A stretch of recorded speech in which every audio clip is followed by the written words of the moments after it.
the end of the stream, we'll reveal Sarah's actual hair, which has changed. Yeah, but although basically it will be a bit of a mess. That's but yeah. fine though. But yeah, obviously at the moment we've got a wig on. Yeah, it does look really good. Like I genuinely think it looks great. Thank you. It looks like I'm like this. This is a Chloe cosplay. Like this is a legit Chloe cosplay. This is a legit Chloe cosplay. So I've got the. I'll turn the camera down a sec. I've got the bullet necklace. I've got the fucking Misfit skull. Slay. Shit. This is a full-on Chloe cosplay. Yeah, mine's a bit less. Like mine's very low level in comparison. No, but show them the earring. Okay, so I got the little earring. Yeah. The little Rachel Amber cultural appropriation earring. Yeah, we're doing Chloe and Rachel. Yeah. Judging the shit out of Maxine. out of Maxine. This stupid bitch. Can't believe she tried to take my girl. I know. She took your girl at me. Yeah. and then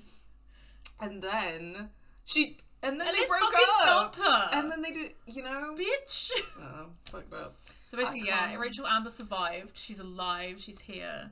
And Chloe, after breaking up with Max, got back with her. in a totally in character, not at all forced turn of events, found Rachel, and now Chloe and Rachel are back together being menaces. Yeah, being absolute menaces to society. Yeah. That's the vibe that we're giving today. Yeah. Welcome Faye, welcome Cos. Not to be biased, but hell yeah, blue hair. It Yeah. does look like I'm looking on the camera and I'm like, yeah. I'm kind of considering that maybe my next future hair color will be blue. Because I was actually really nervous about the idea of going blue. But basically Charlotte is amazing and cool and talented and did my hair last night, and I've gone red, which you guys will see soon. Yeah. But right now I'm wearing a blue wig. But now that I'm wearing the wig, I feel kind of silly. It would but work also, for you. No, I think now I'm like, it actually does maybe blue would work. I think it's a slay. Like I like it. I think it's good. Also, I think it is very like the cut is very Chloe. Like this, like we got a very anime wig. Yeah, but we basically got an anime wig. It really works as Chloe, I think, because it's got that little like I don't know, just that like. That little raggedy little haircut that she's got. I don't know. Thank you. It's good. Thanks. I'm into it. Maybe the next hair color. Oh. Okay, alright. Well, starting strong. Yeah, how do I block that person as well? I just deleted the message. But... It might be like a click to show, but then... Yeah. I don't know if you can... Oh, wow. Okay, yeah, block that person. Yeah, That's the little... Yay! Okay, well... Wow. Can't even we deleted it, so... Can't believe they called you a white bitch. That's so rude. Yeah, that's really funny. I'm not even white, but... Like, I'll take white bitch as a moniker, but like... Starting the stream off strong. Anyway, so seeing as there are a horrible racist and then we got subscribe to our YouTube channel. Yeah, that reminds me, before we get into today's stream, we're still raising money for medical aid for Palestinians, which is why horrible racists just jumped into our chat. Yeah. We're still raising money for medical aid for Palestinians. You can see the donation bar at the top of our screen. Our goal is currently £2,000. And we're just under £250 away from that goal. If you type in the command, thank you, Cos has done it for me already. Oh my god, !Palestine in the chat will bring up the link to our fundraiser. Every little helps, and if you're not able to donate right now, that's totally fine. We just keep fundraising on a rolling basis. Doing, not a huge platform, but we do everything we can. Yeah. As you can see, we've raised like a good amount already, which like for a small community I think is pretty good. So yeah, for sure. So every little helps, and also you can donate to any time. So like even when we're not streaming, if you want to share the link around and stuff, that's great. And yeah, I mean, of course, the situation in Palestine has only been getting worse, and it's been over a year of Israel's current genocidal assault on Gaza. It's just getting worse. Things are getting horrible now. Now Israel is attacking Beirut openly, and it's just horrible. it's just as needed as ever. But also you know, we've talked about this loads on the channel before, as much as fundraising for charities like Medical Aid for Palestinians is all well and good. What we really, really need is political action. And for us in the international community, Palestinians have asked us to engage in BDS, or boycott, divestment, and sanctions. If you type in BDS, I don't know why I did this, sorry, in the chat, then that will bring up the link to the Boycott, Divestment, and Sanctions website, where you can learn more. Essentially, BDS is 3 different tiers of power: boycott, divestment, and sanctions. So boycott is an individual consumer boycott. You can stop buying certain products. Divestment is campaigning for institutions to divest their funds from BDS targets, from Israeli companies and companies complicit in the genocide in Gaza and across Palestine. So that looks like universities, local councils, pension funds, etc. So you run those campaigns on like a local level. And some great examples are like Bands Boycott Barclays, and stuff like that.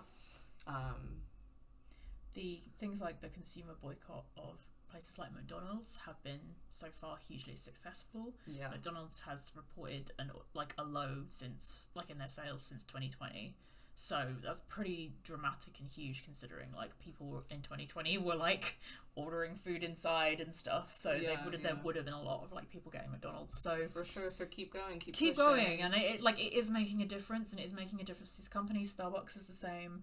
Like, they are reporting like pretty huge sales decreases, which is telling them that there is something fucking up. Like, a huge positive piece of news recently was that Barclays actually did remove its investments from Elbit Systems, which is like one of the major BDS targets. It's an Israeli arms company, and the amazing group Palestine Action has been taking direct action of like obstructing production at Elbit factories, which is a huge factor. But also people, I mean, I'm sure a lot of you guys have seen the campaign to end your close your Barclays account and stuff like that, and people have been like, you know, throwing like paint on Barclays and stuff like that to kind of illustrate that their money is in genocide. And like, all of this stuff has been, and all of this pressure has been very successful, but Barclays is still a target, so we still need to, and they also have been known to uninvest in stuff to get the activists off their backs and then reinvesting in it again. It's always worth keeping their momentum going. And it's a win, but it's not the win. We need to keep going. And sanctions is of course pressuring our governments to impose sanctions on Israel, to stop selling Israel arms, etc., etc. So that's like a national level campaign, and you can get involved in all of that stuff. Feel free to check out the link. Free Palestine, always, every day of the week, every single day. Chloe would say that. She would. I think Rachel would too. I think Chloe and Rachel. I think Rachel would have been radicalized over time. Yeah, I think she's definitely like a little bit of a liberal in at like first. She's very like she like would have loved Kamala in like, oh my god, fucking Before the Storm. And then like Chloe she would have a huge fucking fight. Yeah, and Chloe would be like, no, you're fucking get it together. Rachel, you stupid bitch. Because also she's like very like, she's from a rich family. Her dad's like a local governor. Like, he's a fucking DA. Yeah. But then also I feel like the experience in Before the Storm probably contributes to her critiquing. So. But also my thought would be that her dad's like Republican, and so she'd be like, well, I'm voting Democrat to be like a rebel in that sense, and then has to be further radicalized. That's my headcanon as Rachel. I think I agree with that analysis. Sorry, this is the categorical truth as told to you guys by Chloe and Rachel. I've said it, so it's true. Back with more Double Exposure. Today we're playing episode 2. So where we left it, Max finally used her fucking power and just flipped over to another timeline where Safi is alive, and they have had a big hug And that's all we know. So we're going to open the episode. It was a bit of a weird ending to an episode, I will say. Little. It felt a bit like, oh yeah, that's it. That's the episode. That's it. Yeah. Like when it went black, I was like, oh, it's gonna go on to another scene again, and then it was like, oh no, that's it. So, okay. I mean, at that point, we've been playing the episode for so long, I was kind of hoping it was over. I mean, yes, but like, yes. Yeah. No, I agree. Which is, exciting. I've never played a Life is Strange game where it took the entire first episode to introduce the powers. Yeah, this is the thing, right? Yeah. So I think that was why it was kind of surprising. I think it's weird, isn't it? Because like we know Max has powers, we just know she's not using them deliberately. But also this is like a new But then power. This is like a new power, so yeah, pacing is odd. I mean, obviously, even in terms of like, I don't know, there's just like, I feel like, okay, so I'm comparing this because obviously it's a similar like structure of the first episode to True Colours, where obviously True Colours, we get kind of introduced to all the characters. Gabe dies pretty early on in the episode, but we still get like a good like sense of who he is and what he means to Alex, and they still get like some like chance to rebond again and connect, and then he dies. Yeah. I don't really feel like we got that with Safi. Because it kind of establishes that they're friends, but it's just sort of like, I don't know. Well, this is the thing. I think it's part of my critique of like some of the writing, and narrative in this game, because it's like I wouldn't have minded that it took so long for us to figure out that Max had this new power, except for the fact that in order for that payoff to be worthwhile, it's like all the setup they did had to be actually good setup. Yeah. But like the writing was kind of crappy, so the setup like emotionally does not have weight. Yeah. Like so far I've really not particularly felt emotionally connected to anything that's happening. One thing that I was thinking about, because obviously the way she kind of discovers her power is almost in quite a low-key way, and I think about like Life is Strange 1, where it's literally an obvious inciting incident. And 2. Yeah. Like there's a big inciting incident to someone discovering their power, whereas this was just like nothing really happened, and then she saw like she had a weird little moment, and then like it's almost like obviously when in Life is Strange 1 where like Chloe gets shot, and obviously she doesn't know it's Chloe, but someone gets shot, that's almost what starts it, because it's just like that state of like fight or flight. And that kind of I'd have expected would have been how, like, you know, she was in a fight or flight state. And it's so iconic in both situations, and like not only narratively speaking, but in terms of like the political analysis, because in the first game it's like what's happening is that Chloe, who, you know, we've kind of talked about this in the channel and video essays and stuff, is like, you know, in a lot of ways representative of like kind of the othered or marginalized within Arcadia Bay, and then you know, she's, you know, shot in the bathroom by this guy who has just like the epitome of wealth and power. Her. He epitomizes wealth and power. So like you have that kind of allegorically, and then also like he's literally assaulted her before. She's poor and needs money from him, and then he shoots her, and then he, you know, it's this feeling that like her life is disposable, and his isn't, and Max kind of intervenes in that moment, and it's like she doesn't know she has the power, but there's that like iconic moment of like her reaching out, like, and that's not her like trying to use her power, but she's just like reaching out, trying to stop it, like somehow trying to do something, and then the you know, the universe, God, whatever, however you want to interpret it, like gives her that power. And then in Life is Strange 2, it's, you know, Esteban being shot by the cop, and then Daniel is like, you know, he's like reaching out, trying to stop what's just happened. And in both situations, those are like, that's, you know, racial violence, like police violence towards like a racialized person, and that kind of allegorical violence of like the Arcadia Bay kind of wealth and like settler colonial structure and capitalist structure, like killing Chloe, who is kind of like the discarded and the marginalized within that.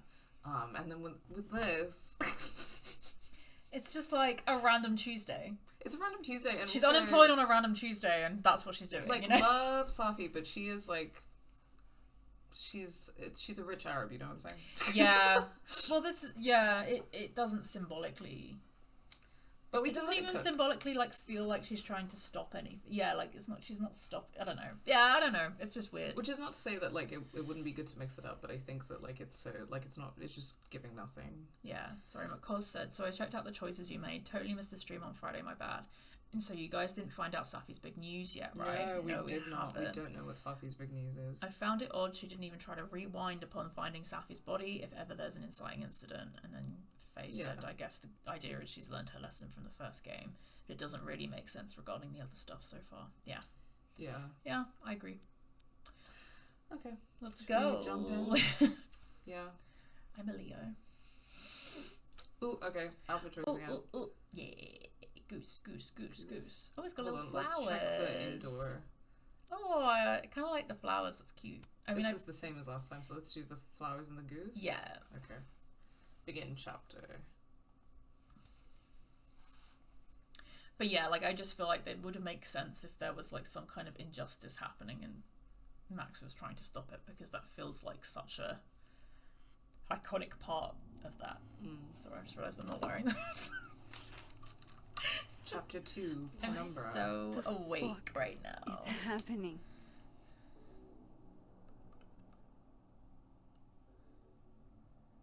Oh, she's so beautiful. Well, it doesn't sound like the call was no big deal. It sounds like it was important to you. Safi's alive. The following gameplay contains depictions of drug use. For reference. Did I actually manage to rewind time? Max, are you okay? It kind of seems like you're on drugs. Huh? Huh? Oh. That's so beautiful. Just happy you're here? Yeah. I feel like I wish is a weird comment to make. Yeah. Oh, it's the little thing in the middle is like a different colour. No, I'm just really happy different you're timelines. here with me. Yeah. And your mom. Safi's like, you're crazy. Are you crazy? So, drugs then. Sorry, what were we talking about? Somebody mentioned a phone call? Yes. I was shocked too. I didn't know people still Okay, answered their Auntie. phones. Funny, Mom. And yeah, it wasn't a big deal. It was just from the publisher. Publisher? For her manuscript? I've been shopping a collection around for a while, and someone made me a deal. Awesome, Safi. That's phenomenal. Was this your big secret? You didn't tell her? I thought she'd have been the Because first. they're in love. I didn't want to jinx it. Aren't you always telling me not to tempt the universe? I'm so proud of my girl. Publishing is always such a difficult endeavor. Thanks, Mom. They're already cute. Oh no. Maxine's in a situation. No one going to take our order? It's been like a few minutes. You're not gonna have Have you ever nosebleeds had in a food public service again, job, are we, man? like, ever? I've never had a nosebleed in my life, so. She's looking at me like I'm crazy. What? I've never had a nosebleed in my life. What? I've never had a nosebleed. I don't know what to tell you. My blood has Your nose is just perfect. come out of my nose. That's wild. Faye's never had a nosebleed either. I just feel like I'm baffled You're by shook. that. Wow. I wasn't the kid who always got a nosebleed. 'Cause you know, there's always like one kid Who who always gets gets a nosebleed, Like yeah. Chris was like that. He told me, Right. which is really funny. Yeah. It's very on brand for him as well. I'm like, yeah, of course you are. That makes sense. Obviously. Mhm. But like I definitely had nosebleeds. And I had like allergies as well, so I think that's often connected. But like also I have allergies. I've had like I don't know. Yeah, I just had nosebleeds. I don't know what to tell you. Damn. I literally had one the other day. That's so wild. I'm like, wow. I don't think this makes sense for Chloe and Rachel. They both give energy that neither of them. I know that Rachel was the nosebleed kid, but Really? she made it so dramatic. Because it was like, what even causes nosebleeds behind Besides such time travel powers? It's a Well, good question. I don't really know. They just sometimes happen. Sometimes it's trauma. So trauma to the nose. Yeah. So like someone punching you. In I the mean, nose and stuff yeah, like that, I've obviously. been the victim of many a netball to the face. Yeah. So So physical trauma can be the cause. Also, well, so obviously this is your sinuses, right? So your sinuses. Yeah, is like the I thing do that have connects your bitchy nose sinuses, to be fair. to your head to your mouth and throat, and I think that some kind of sinus like infections or issues or sensitivities can cause like bleeding. Yeah. But honestly, I don't know. I don't know the exact. Yeah, I really don't know. But yeah, I definitely feel like Rachel's a nosebleed kid. That's funny Because she gives such a like. Well, I guess I was thinking No, about but her she being so would've- like perfect. You know how like some people, even when things embarrassing happen to them, are just able to like move through it in a way that like isn't embarrassing at all. I feel like that's true. Rachel. I feel like if Chloe has ever had a nosebleed, it's because she's gotten in a fight. Yeah. Oh yeah. Definitely. I forgot what they said. A waiter hasn't come to the table. So I guess either we give them another minute, stay in the conversation, or go ask, and Max gets a little break from the conversation, I guess, to deal with whatever the fuck's going on. I mean, maybe Max needs a break. Yeah. But also, I want to hear the tea. Yeah. Yeah. Yeah. I don't think they're ignoring us. They're just understaffed. Give her a minute. Amanda will spot Oh, she us. sure will spot Max. You really should hire more hands. No need for standards to drop as soon as the students are gone for the Okay, Oh winter. my Yasmin. god, Yasmin. She's so You're lucky The you're place hot. could use a facelift, to be honest. Oh my god. It's coming out. Come on, Yasmin. You don't have anywhere else to be? I Yasmin, need to get ask out of something here! about- God, where do I even start?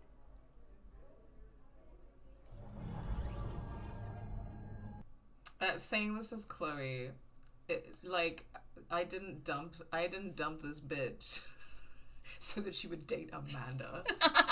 The following gameplay contains No, blood. you know what? That's so true. Safi, Yeah, if we were yes. gonna break Amanda, up, hook up no. with Safi. Yeah. You idiot.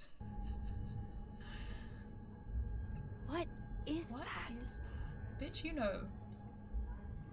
Oh, There we go. here we go. Oh, high definition blood. Oh, it's so shiny. Oh shit, dude, your nose. It's fine. Just a nosebleed. Max is the nosebleed kid. gonna- But Max in is all the- definitely the nosebleed. I mean, there was never any doubt about that. no. Like even if there was never anything of like her nose bleeding was the time travel powers. No, she was the nosebleed kid, but also she was very awkward about it. Okay, yeah, there we go. Yellow is living. This? And Blue is, I guess, dead in terms of. We do it Safi? every weekend. Is that the I game? know. It's nice. No. That was weird. Oh, maybe. I don't know. That was really strange. It's the game. It is Oh, the game. okay, Yeah, cool. I was like, What the fuck? Because I could hear it out of this ear. That's why I was confused, because my headphone isn't on this ear. no. Let us know, by the way, guys, if sound and everything is okay.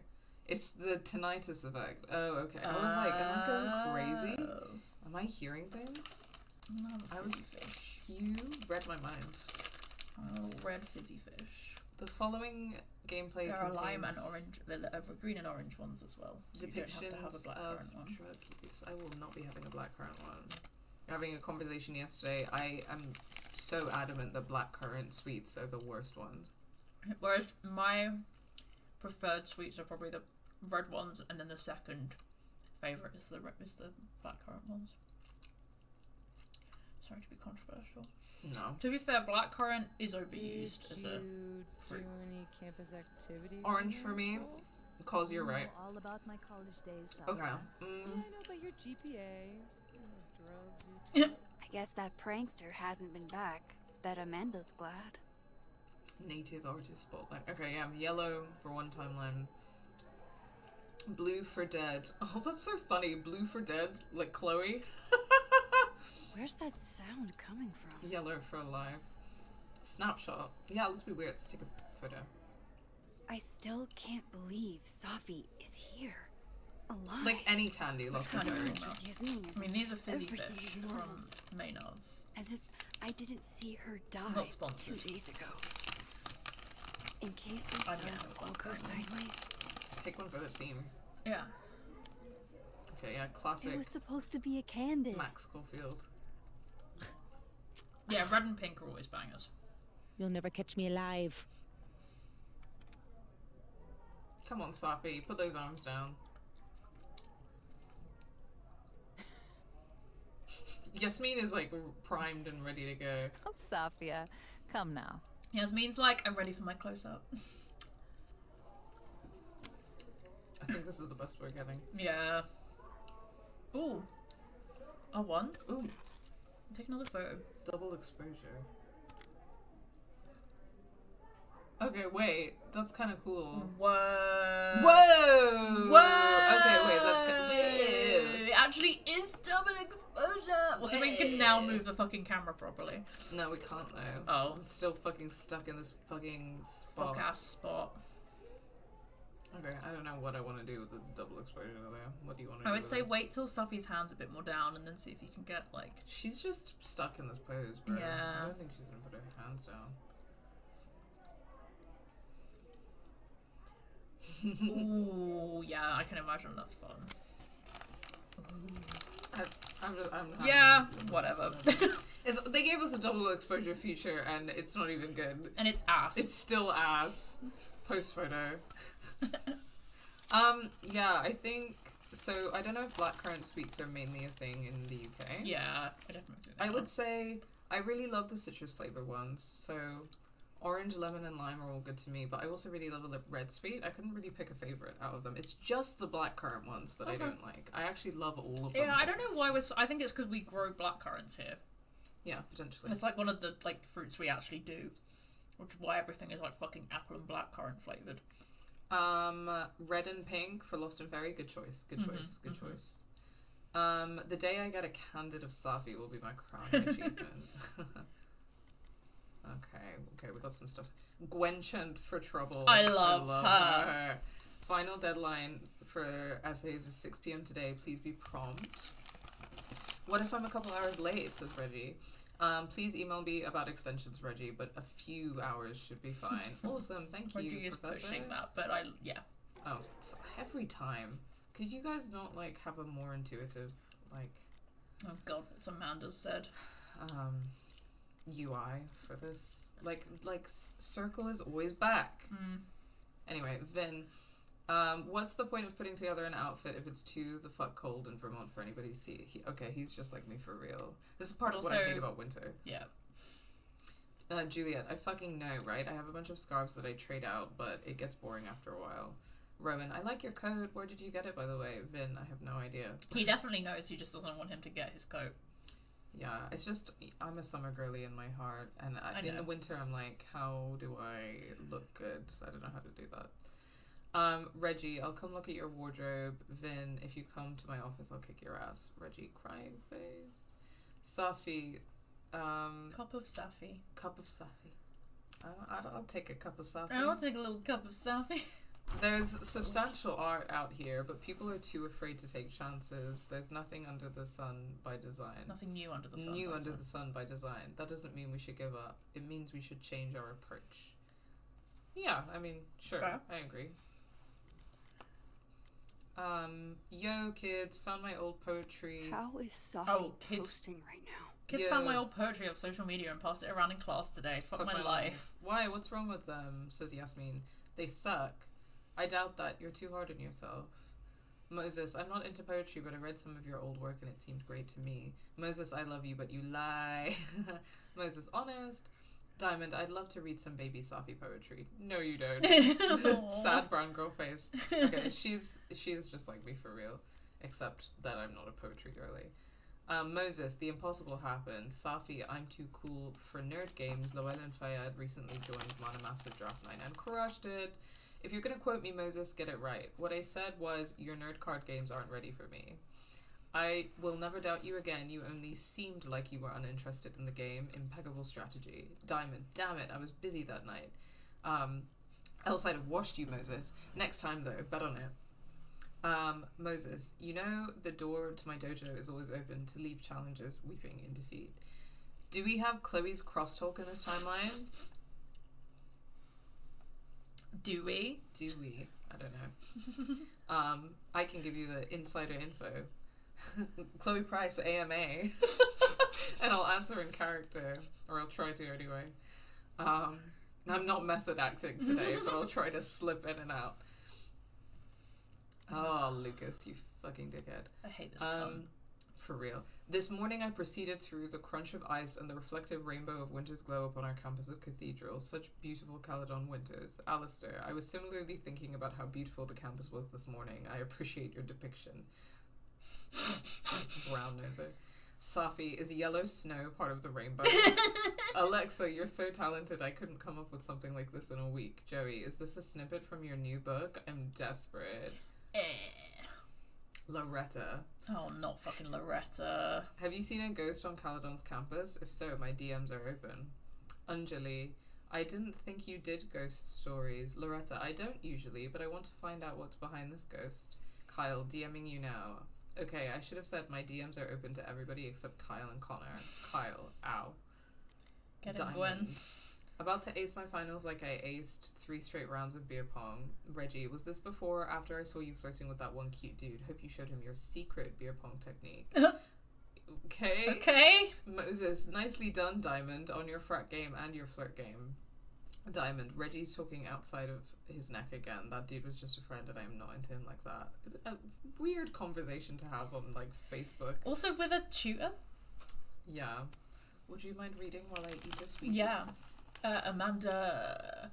The people have spoken. The ST's new soup flavour is, drumroll please, I hate that she's typed that out, clam chowder. Congrats everyone.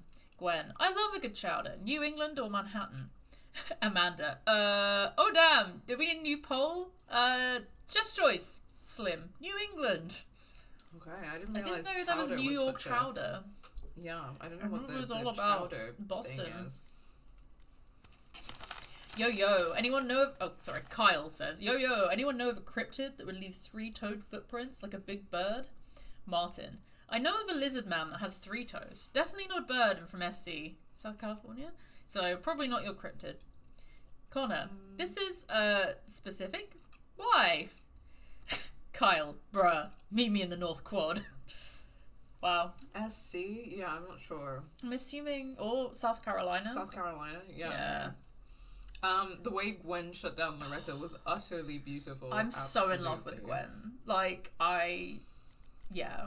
I think we probably still have Chloe's crosstalk, but it's just not updated from when we read it before.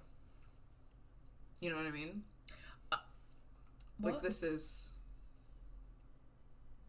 It's the same crosstalk. So I think that the reason I'm realizing... Sorry, I don't know what you meant. No, it's okay. So I'm realizing that I think the reason why Faye was asking is in this timeline, is this like one of the timelines Chloe is dead and one of the timelines Chloe is alive? Chloe is alive in both timelines. It looks like Faye. I was getting really confused because I was thinking crosstalk, like the power that she has, like the back talk. I was getting confused. I thought that at first as well. That's what my brain was doing, and that's why I was so confused. I was how do we know if she has her power right now? We're definitely going to need a coffee break at some point. Yeah. Because clearly we're both awake. Clearly I'm not awake. Okay, messages. You send me messages. I guess the ones from Safi? Yeah. Okay, well, hold on. I think maybe... Oh, yeah, so this is from where? Okay, so hey, thanks again for your help earlier, because I think they talked about her poetry. How are the meteors? Am I missing the sky show of a lifetime? Oh, no, that was the piss. That was the piss. That was when Max looked after the bar while she went to piss. Right, yeah. Yes, we did. So we did have this conversation before, and we haven't had the later conversation where Amanda was like, "I'm coming over right now." Yeah. Okay, so I think maybe this is also not updated. This is like that's not updated. And then this is like a. Hey, that's me. Just like notes about people. She's such a fucking nerd. I know. Best-selling author of Wilder Beasts Than These. Real humble about it too. It's giving Lucas. Like The Smallest Wife, you know? You know that Twitter post that's like every book now is like all the fires we started, all the things we know to be small, and then like the saddest wife or the littlest wife no, or I know something. what you mean. Big Little Lies. What's funny is that I will actually say that a book called All the Things We Lost in the Fire by Mariana Enriquez. Yeah, I've heard of it. It's actually really the thing fucking is, good. that's what's funny is that all of those books are like actually considered very good, which is why. Well, it's some amusing. of them are actually good. Some of them are actually bad. But I will go to bat for Mariana Enriquez. Okay. Because she writes short horror stories. She's an Argentinian author. And she writes these short horror stories that are like really some of them I was a bit like, okay, what's going on here? But they're really fascinating in terms of like their approach to race, gender and class, like through the horror genre and specifically in the like Argentinian context. So I really recommend her work if people like reading horror. That's cool. Also, Faye, what an icon for being here when it's 4 a.m. your time. Faye, you didn't have to do stronger that. than the troops. We're flattered though. Damn. Loretta, journalism student, sophomore, occasionally comes to my seminars. True crime podcaster, blackmailer, annoying, avoid. Real. Oh, well, Max agrees with us. Yeah. Gwen, creative nonfiction professor, Safi's mentor, author of If the Highway Should Take Me as Its Wife. That's a stupid name, Gwen. I love it. I would like to be her wife and the highway's wife. Yeah. It's giving like, wow, I'm the highway and I will take you as the highway. It's giving she read Jack Kerouac once, you know, but also in a more lesbian way. Yeah, Chloe, politically better Max way. Because I met Gwen. Imagine. Diamond, film student, Moses TA, Junior Abraxan comes to my seminars. Reggie, econ student. Ugh. Junior Abraxan, frequent by attendant choice seminars. For real. Look at she's so beautiful. She's so beautiful. It's like unreal. Her eyeliner there is really it's just like the impeccable Arab girl eyeliner, but it's really mwah. I've been meaning to get, you know, the like actual like coal like little pots like that come in a little gold thingy, and they're like more the coal powder rather than like a cream. Oh, kohol. Yeah. That's okay. Which is a running thing this weekend of me saying things and you being like, what the fuck are you talking about? And then I'm like, oh, this thing that's I've been pronouncing incorrectly this whole time. Yes. God. It's better for your eyes as well. It's really good for your eyes. But I think it would slay. It would. I need some, to be honest. I've also seen there's like this really cool, this is like, there's this like lipstick that's like, I think it's Moroccan, I want to say, and it's like almost, it looks like a little ceramic pot, but it's actually lipstick, and you like wet it, and like it's like a really nice color. Is it like a red powder? Yeah. Well, a lot of this comes from like traditional. Yeah. But I think they're really cool, and I would love to try them and play with them. Yeah. Safi, grad student, poetry major, my best friend. My friend. Of course, he's the fucking president of Abraxas. Vin is the president of Abraxas. That's funny. Not this. Yasmin, president of Caledon staff really meant to like? That's weird. Anyway, sorry. Amanda, snapping turtle, bartender, comedian, live music enjoyer. Okay, so none of these notes are particularly interesting. Journal, I think we have a couple of journal pages to catch up on. December 4th, Safi's always encouraging me to do... Oh, no, we did... Oh, yeah, we got the turtle one. Oh, and that. Okay. So this is all still happening to Max, obviously, so it's all still within her journal. So this is the new one. Yeah. This little shit, Loretta, thinks she's Geraldo. What college student goes to this length to get a scoop? I still don't know what's up with Gwen, and she probably hates me. And what does she mean, one snoop to another? I snoop for good. I don't know that, Max. I think you snoop for yourself, but go off. Go off. Gwen was acting shady as hell. There could be something there. I don't know. Whatever Gwen is up to, I support it. I'm sure it's fine. The turtle diamonds table. Oh, I think we could have. Okay. Oh, I see. Or like, potentially there's an option. So that's what that photo is. Yes, and no, it's not. Oh. So this is like a prompt. Oh, like a photo opportunity. Yeah, that I may have missed or I could find now. I see. Oh, Vin. Oh, Vin. The things I could say about Vin, derogatory. Correct. I believe you, cuz. Yeah. I swear, one day I'll get a candid of Safi. Also, Faye, I think I saw you in the Discord server. I haven't replied to Discord server messages yet. I will. It's just been a busy week. Also, saying, I've been here. Yeah. Which is my priority because I love you. Thanks. And we had a fun weekend. Still are having a fun weekend. Sorry, that noise is distracting me from what I was gonna say. I saw you saying that you were thinking about buying this game. Don't do it. Don't do it. You're stronger than that. I mean, unless by the end of this stream you're like, I genuinely love this. You're this like, is amazing. wow, this is the best. I know we love Gwen. You can just watch Let's Plays. Yeah. You can just download a photo of her face to your phone and make it your wallpaper. Don't do it. Don't pay 50 quid for this. God, it's so much. Wow, these really are the worst lines I've seen. Yeah, I'm still so offended that this game gave Max a male love interest. Yeah, don't do it. Don't pay money for that. You're just gonna play it and they'll be angry. No, but I mean, in all seriousness, you can do whatever you want to do, but... Yeah, these are bad. But I believe in you. You can be stronger than this. This week's worst pickup line. I'm a computer. Can I crash at your place tonight? Did you just suplex me? Because you took my breath away. Are you made of fluorine, iodine, and neon? Because you're F-I-N-E.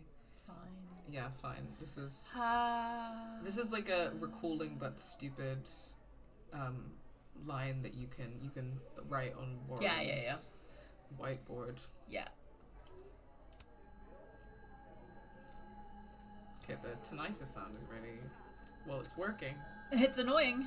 Wait, you mean entirely closed off? I see, okay. You can shift between the timelines. Okay, I don't want to do that just yet. I was going to say, I kind of want to listen to what that conversation was. Explore this place a little bit more. Soup! December 6th. So, it's the same day here. I didn't go back It's in December time. 6th today, so there's Yeah. a photo opportunity Okay, here cool. today. At Diamond's table. Yeah. At Diamond's table. Nice. That's good to know. Maybe we could check between the scenes whether there's... Yeah, maybe there's something at Diamond's table in the other bit. Aw, this truly fills My me with the birthday. Is your holiday birthday spirit. December 6th? Slay. Nice. No, Does it's okay. that make you a Capricorn? It's not Capricorn quite yet, is it? No, Capricorn's like late December, early Sagittarius? January. Is Sag before Sag, that? yeah, Sag. Sagittarius, nice. Krampus. Nice to see this place gearing up for Christmas.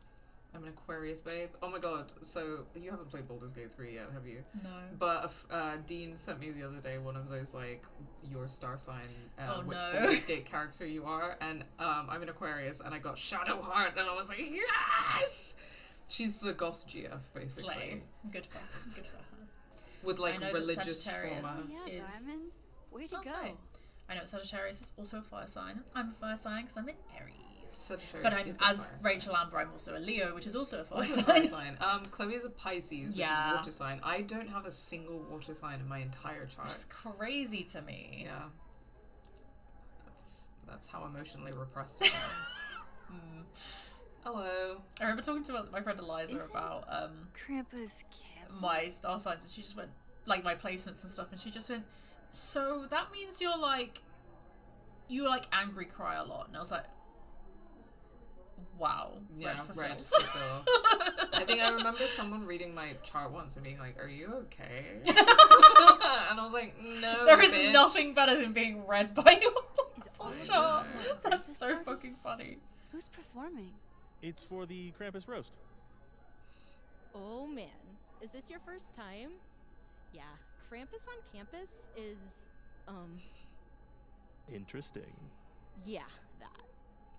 You know, Krampus is kind of like a Dutch thing, I think. I feel Oh like no, there's Sinterklaas, which is I don't different. really know what Krampus is. I think it's like a little, like, Christmassy demon guy.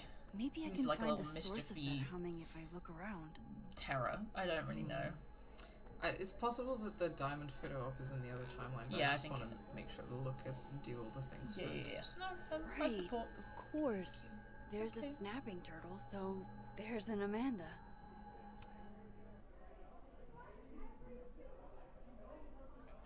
Hey, stranger. How you I doing? hate your stupid cardigan. I'm doing good. Normal. Just like it's. Cool. I think if it was like Convincing. a jumper and it was cropped, it could be like shot a couple vibe. times, But it's the I fact it's that like kind of cardigan. It just Remind looks. me what we decided on It's last time we bad. talked? It is My bad. brain is sort of leaking out of my ears. That time of year, huh? Couple nights ago, you asked me if I wanted to hang. I said yes. Therefore, we decided that we would, in the near future, you know, hang. Okay. Ringing any bells? Yes, They're going for like, oh, she's awkward in a charming way, but I'm not charmed. She's not charming. I should get back to work. Take it easy, eh? Eh? Okay.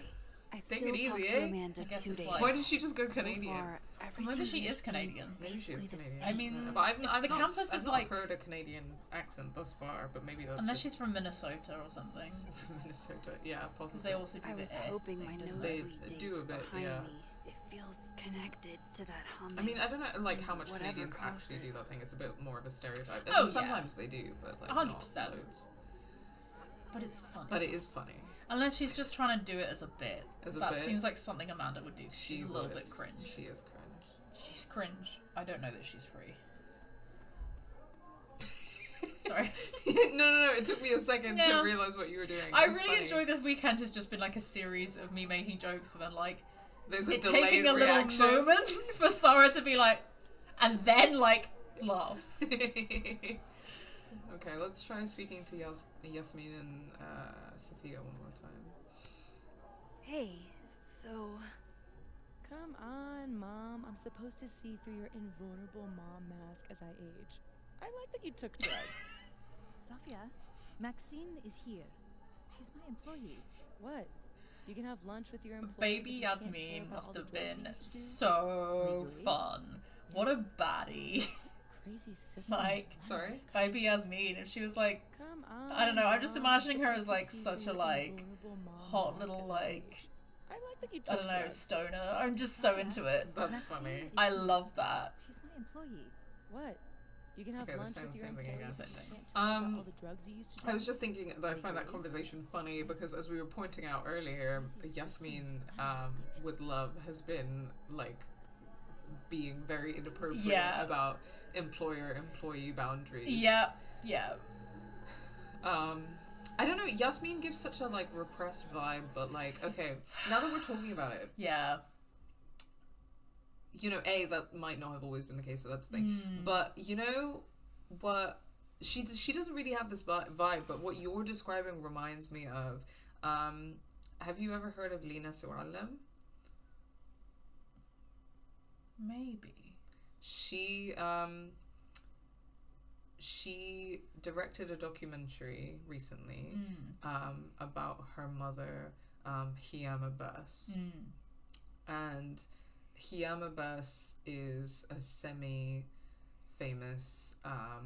like Arab and a Palestinian actress who does some work in Hollywood as well.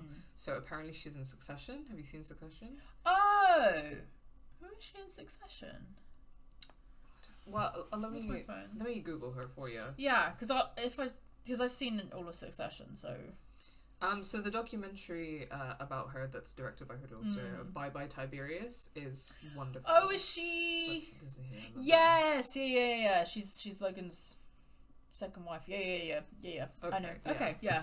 I've seen a couple of like Palestinian films that she's in that are Slay. really great. Yeah, she's great in it. She's so good. But the documentary that's directed by her daughter, and it's about like her and their family, and essentially Hiam's her family's from Tiberias, which is in Palestine but has been occupied. So it's like now the settler colony of Israel, like within the Green Line. And the documentary is about like So it's like about like Lena and Hiam's mother and grandmother, and like their family history, the displacement from Tiberius, and like Hiam.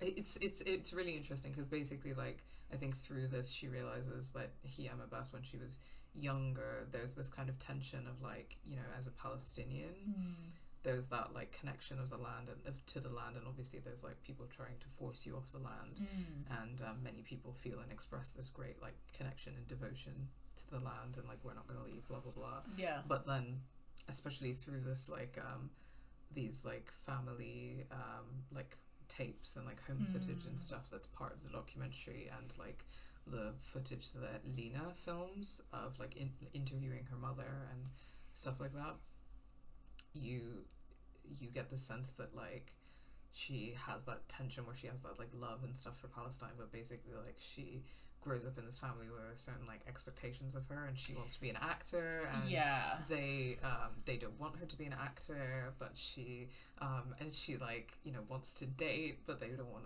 want her to date, and she's like very rebellious, but she also has like a lot of love for the place and for her family, but like her family are like more traditional, and, but she's like very rebellious and very funny and like very, and it's a great documentary, like really really wonderful documentary, and I really recommend it to everyone. But the that kind of energy is now what I'm like imagining for Yasmin, and then she like gets older and like mellows out.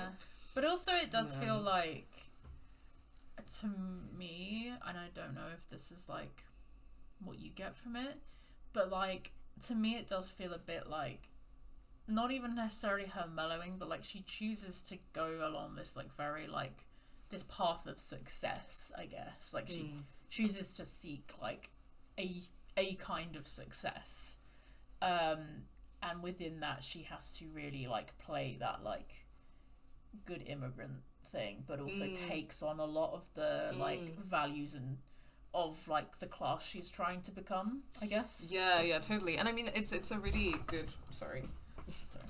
That's as far in that direction as my chair will go. It's a really good point because of how like I mean, with a lot of racialized people, it's like when they're more middle or upper class, it's like in their class interest to assimilate into like white supremacy and specifically like within that upper class like society, and like trying to actually like being the head of like an academic institution, like she's trying to make this academic institution more prestigious as well, so it's like all of these things she's like really seeking out that like validation from white people basically. No, she's very that, which is a very different energy to what I talked about in some ways, but I get what you in terms of imagining her, as you were saying, you were imagining her as like a young rebellious, and then it just reminded me of that movie. So it's definitely interesting and gives us a bit more insight to Yasmin. I imagine you could probably switch back as well. Oh, we can look at the bathroom side. Gender neutral bathrooms. We love to see. Great. Turtle neutral as well, apparently. Turtle neutral. Dead. What a screen cap. Someone clip that. Dead. Living dead. Living dead. That almost got me as much as the friggin'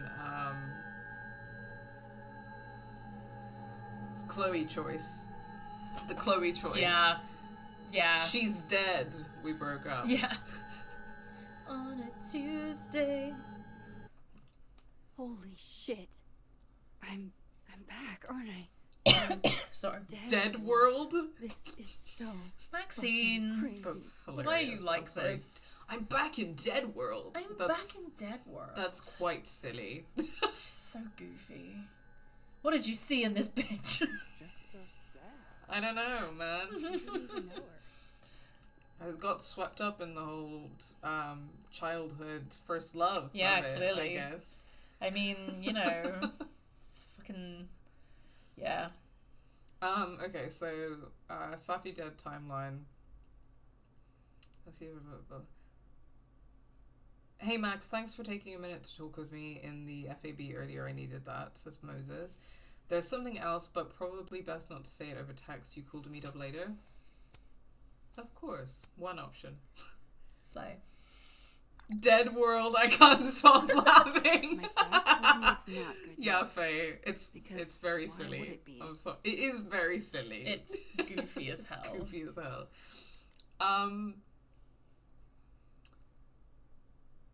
Appreciate you taking care. Oh yeah, we had that conversation earlier. What? Okay. Safi, I think we should talk. Did you mean to text me, or are you alright? That's weird. Yeah, it is weird. Why is he texting Max, and B, Safi's dead? Yes, I think there must be some kind of timeline weird thing Yeah. happening. Did you mean to text me? Yeah. Yeah, some timeline fuckery's going on there.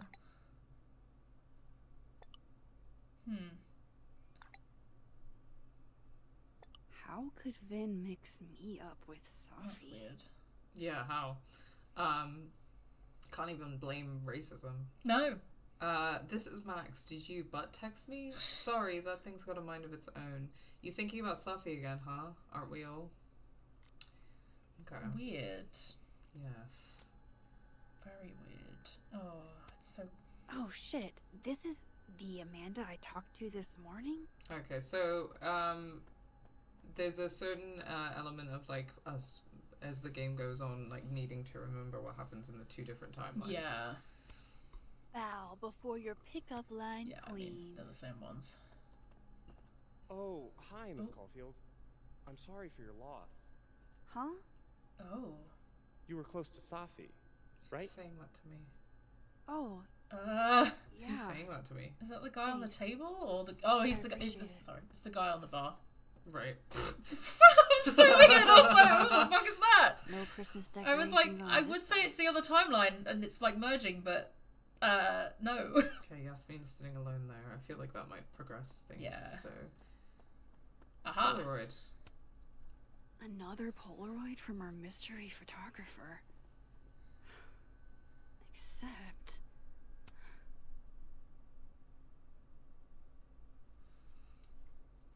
Oh, I like how the crosstalk / text are in light mode in the living world and dark mode in the dead mode. Tony, I love it. I do. As well as the colour palette and music in each world. I thought that was well done.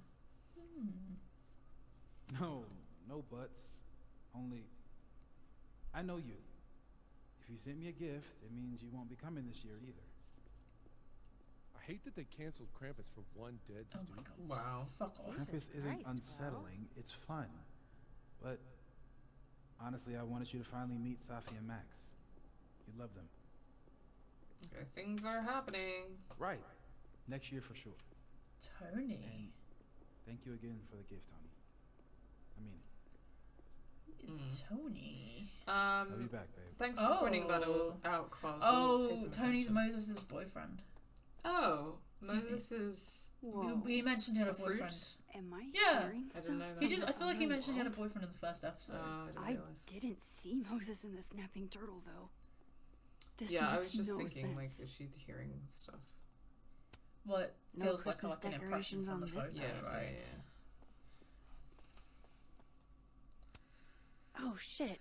This Yes, is yes, the yes, Amanda I okay. talked to this morning. Hello, loser. Max. Fucking here. weirdo. I'm here. Surprise! You good? It's one of the things that's also weird in terms of, like, the emotional vibes of things is that, like, on one hand, everyone's being like, Safi and Max are best friends, and Max is like, Safi was my best friend, and blah, blah, blah, blah, blah. But then it's also like, we didn't know each other for that long. We didn't know each other that well, and, like, Max's reaction is kind of like, oh, I'm a bit sad, but I'm not, like, devastated. It's a bit odd. It's weird, isn't it? It's just a bit off. Yeah. I'm gonna say about like you'd expect. Yeah, I'm not because thinking we were not a fan No. of her behavior. Fucking boundary overstepping. Yeah, everything's fine. At least, as fine as it was the last time I saw you. Yeah. So, not fine at all, right? Yeah. Yeah. Yeah. Duh. Are you here for We already talked in her office. Are you somehow suggesting the writing in this game is not up to snuff? It's shocking, I know. Why? God knows. I offered her free coffee for as long as Oh, she well, that'll wanted. fix it, Amanda.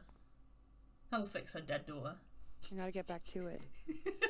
Like, oh, wow. Okay. Alright. Fucking, she literally owns the fucking, like, place. Like, of course. Need a free she doesn't. coffee, Yeah, you know? she's good.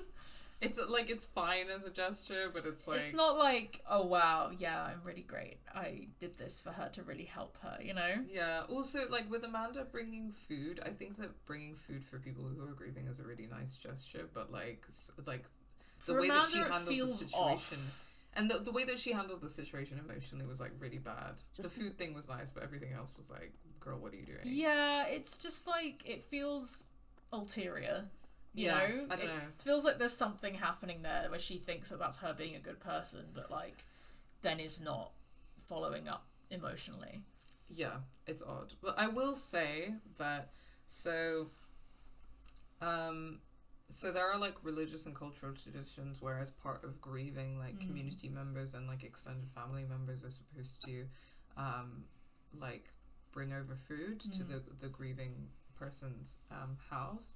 And so, for example, like the Jewish tradition of Shiva, or like within Muslim kind of traditions, it's like there's a certain mourning period, and during that period, I mean, certainly in Shiva and the way that Shiva is practiced amongst particularly like more Orthodox or like practicing Jewish people, is that the grieving kind of immediate family members are not supposed to leave the house or cook or clean or do any kind of labor. Yeah.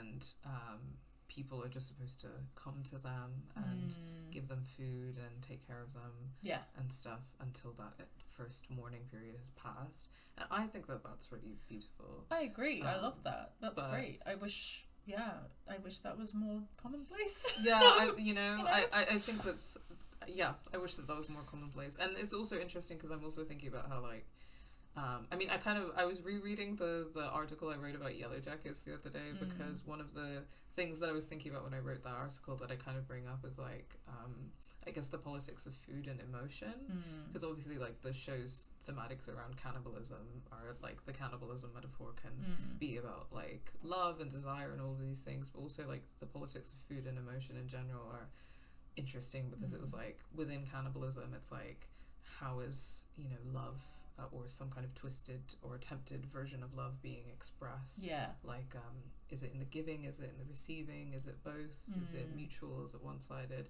And sometimes with, like, food and emotion, it's like, I come from a culture where, like, feeding people is very much like an act of love. Yeah. But then also those same people who, like, feed you and try to show you love in that way can be really fucking bad. Yeah. At, like, talking to you or being there for you emotionally. Yeah, like, it can be used as, like, avoidance, in that they're giving you food but they're not having the conversation. Or just, like, maybe avoidance, but also, like, some people, it's like, for whatever reason, like, they're past their trauma, like, they don't have the tools. Yeah. So, and the only way that they feel like they can show love is to, like, feed you. And so sometimes I have, like, a lot of sympathy for that with certain people, like, people in my life and my family, because I understand it. I understand that they are trying to show me love in the way that they know how. Yeah. But, like, they're not always showing me love in the way that I need. Yeah. Does that make sense? Yeah, that does make sense. So it's, like, it's something that I can really appreciate as a gesture of love. I really understand it. I love doing that for other people. I love cooking for other people, feeding other people. So it feels like, for me, that's also a thing. And I do enjoy receiving that as well, but it's like, it's not enough on its own. And I think as well, like, there is a way to do it where the boundaries,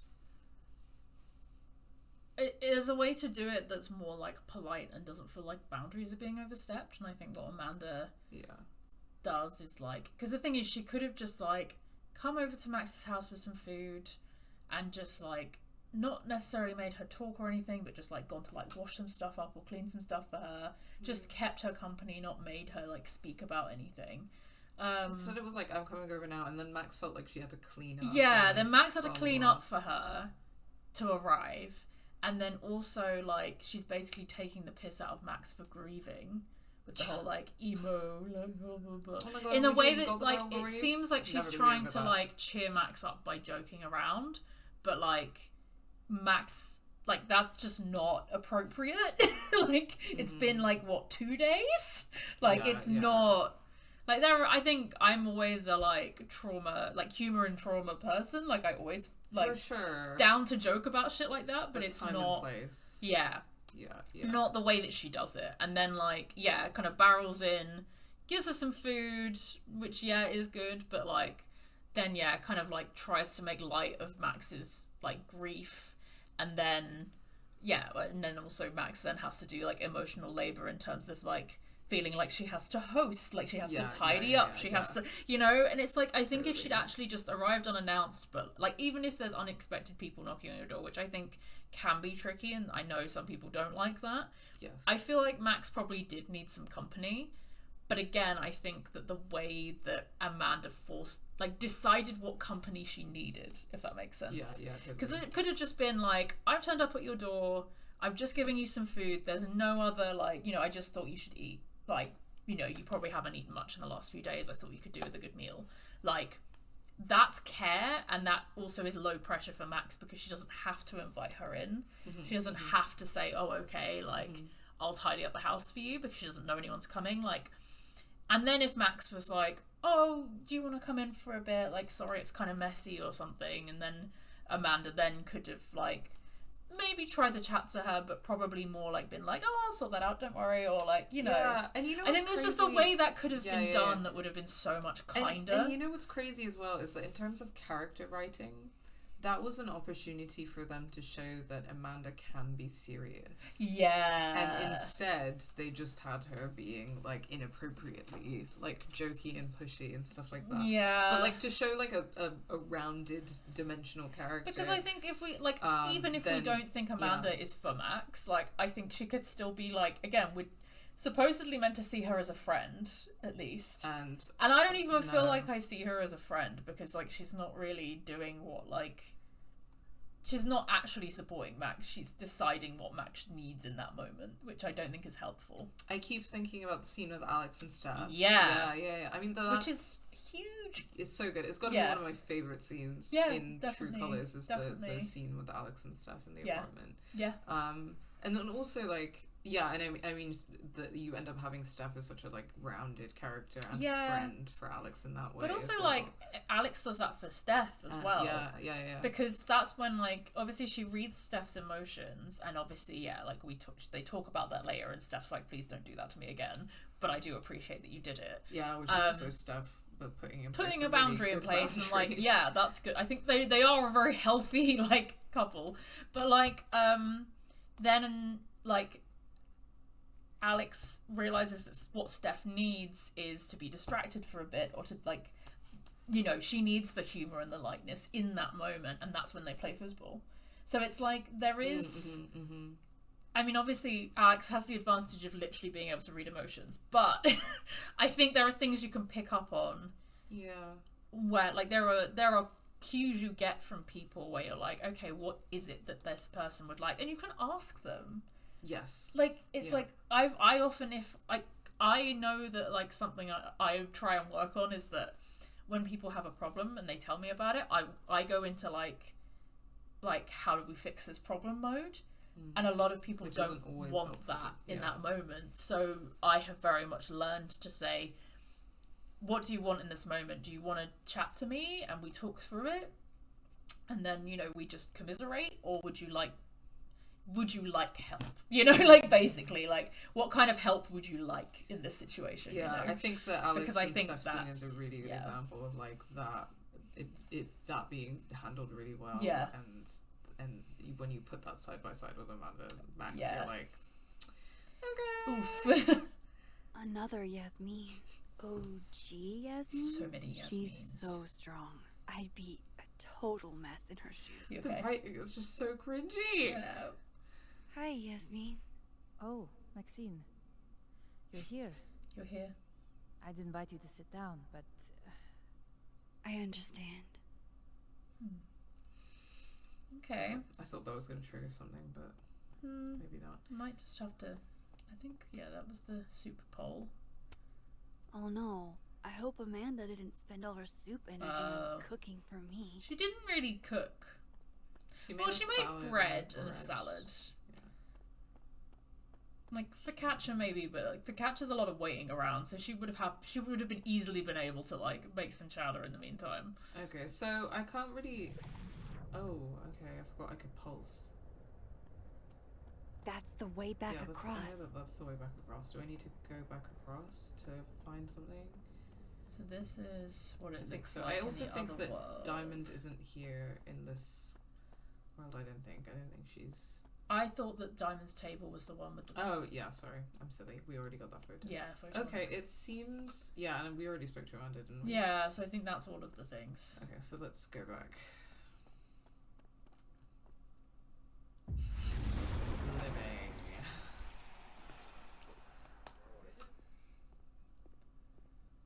Okay, so I can cross back and forth.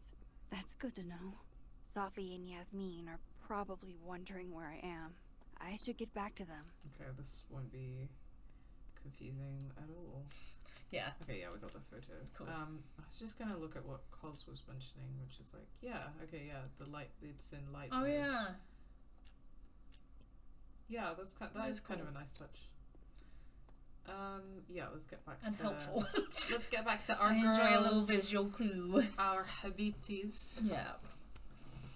Honestly, Safia, I wish you'd have told me sooner. I was getting around to it. All clear? We don't need to get you a blood transfusion. Max is so in love with her. There's Come on, Max. Come on. There's nothing to worry about. I mean, it hasn't been happening a lot. Yeah, it's happened just once. Yeah. So far, nothing to worry about. Oh, I'm golden. Probably just the weather, you know. Yeah, weather fluctuations. Did the forecast call for massive nosebleeds? But temperature fluctuations and air pressure fluctuations can also start nosebleeds in the same way that they can start migraines. Yeah, which makes sense again because you're sinuses. Yeah. Windshield? Another piece of shit pie. Someone... Hold on, it's easier if I just show Also, you. again, it's funny because Safi is actually funny. Yeah. Jesus. Oh. Fuck, Safi. Is that your car? Charming, right? Found it this morning. Oh. What if it's a threat? What if it's a threat? Yeah, she might be like, what are you talking about? But we know that she's dead, that she's clearly been under, there's murdered. someone's out for her. Some sort of a threat? From who? Vegan? Get him. Get him, Safi. Get him, Gwen. Get him, Safi. Bananas, but I feel like I've met this cow. You have. It's from right over there. I feel like I've met this cow. Whatever, I gotta meet the tow truck. Wait. Hold on. I really need to screenshot. This is gonna sound bananas, but I feel like I've met this cow because I adore cows. I've always said it. I love cows. Like it's something I say all the time, and I'm so glad that I'm getting representation because sometimes you have just met this cow. Sometimes you're like, me and this cow have a connection. We've know been each other. through We've been something through it in another life. Yeah, like broken horn. I do love cows. They're great. Looks like there was something written on it. Max, you know I adore you, but read the room, bud. I'm not really in the mood to stare at photos of my fucked up car all day. Yeah, sorry. She also does not take any bullshit. She's like funny, but sometimes she's like, Max, get your fucking shit together. Which Max needs because I, Chloe, had that energy as well. Yeah. Tell me my proposal was shitty, Isabel. That would be a ball. Oh my god, is this the? Oh my god, it's the two girlfriends. Professors who are girlfriends. Yeah. To devise a better pitch. Impossible. Who in this day and age would be against? They're gonna fucking unionize this workplace, and they're gonna piss. It turns out. The same school president gracing the covers of magazines as the new face of higher ed. The only thing more surprising than her rejection was the speed at which it came.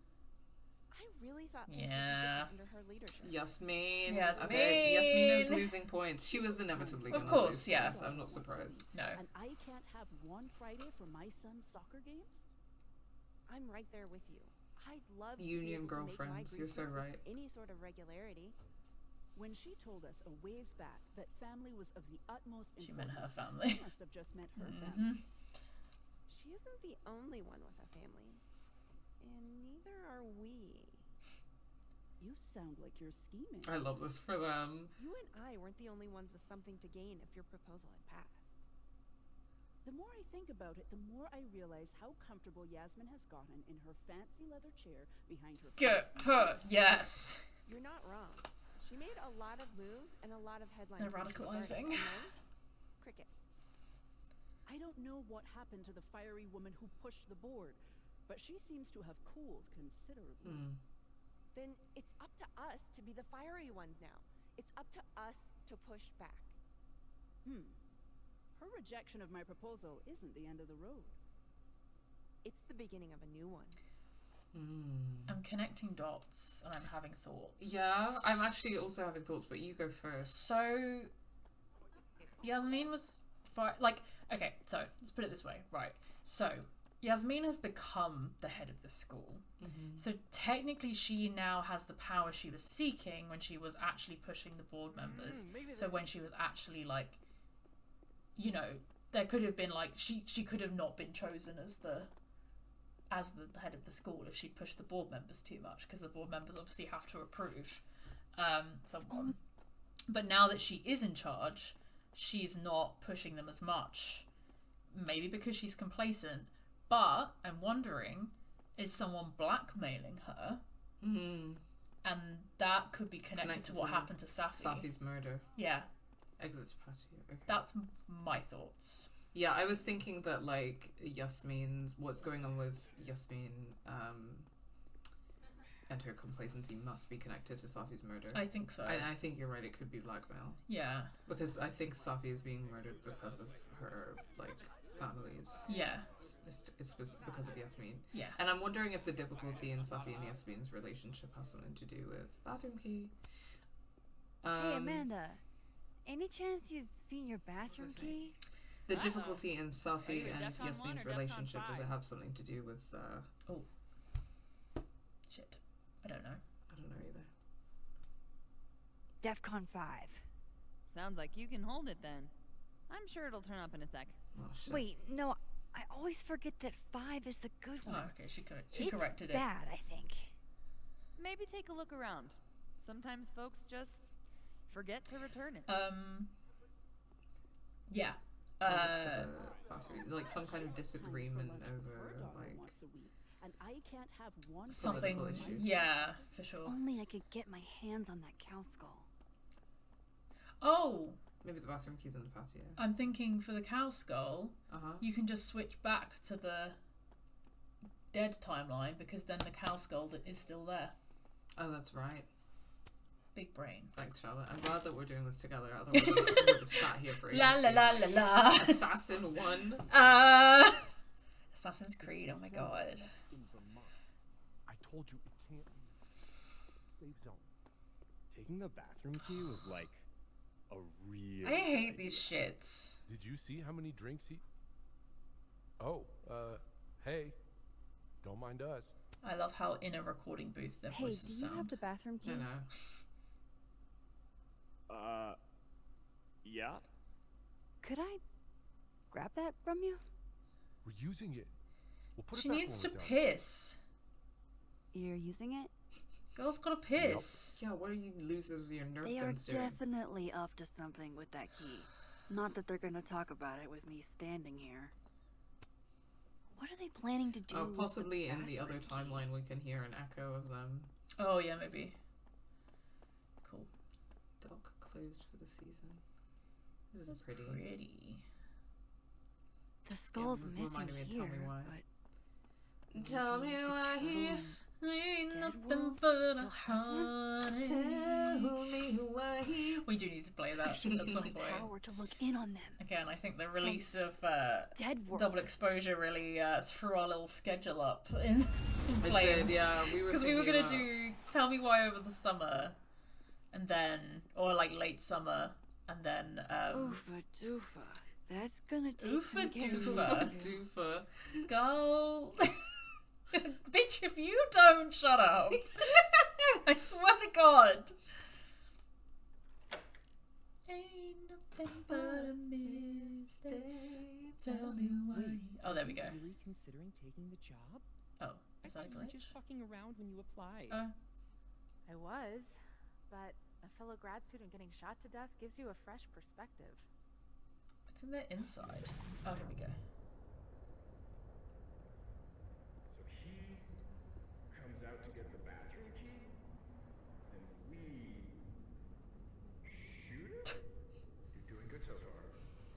Then what? Then nothing. Then he's out, and we're one step closer to the prize money. What about the girl? There'll be time for her later. Just focus on him for now. Is this... Oh shit. This must be that big Diamond assassin and, game all the Reggie undergrads play. They're using the bathroom key as bait. Jesus. Doubt they'll just give that up. Where else could I get a replacement key? Oh, the timeline. They're using the bathroom key for bait for an assassin game? Yeah. Well, you're in the dead timeline. No one would have stolen the assassin's... The Only I could get my key hands there. on that cow skull. So you can just ask Amanda for the key. For the key. Yeah. Right. Because Gotcha. you're in the... Yeah. They probably Smart. cancelled all that bullshit because of the Safi. Because of the Safi. Amanda? Fuck. Oh, okay. we Well, that can't- was a great fucking... Oh, no, it's there. There's It's the there. bathroom key. Oofa doomfa lumity boof says, Jay then born. Oh my god, this reminds me of this stupid game that grads at my high school played. I've It's funny. never... I don't think I've ever had something like this happen at any of my schools. No, like, my school was not like this.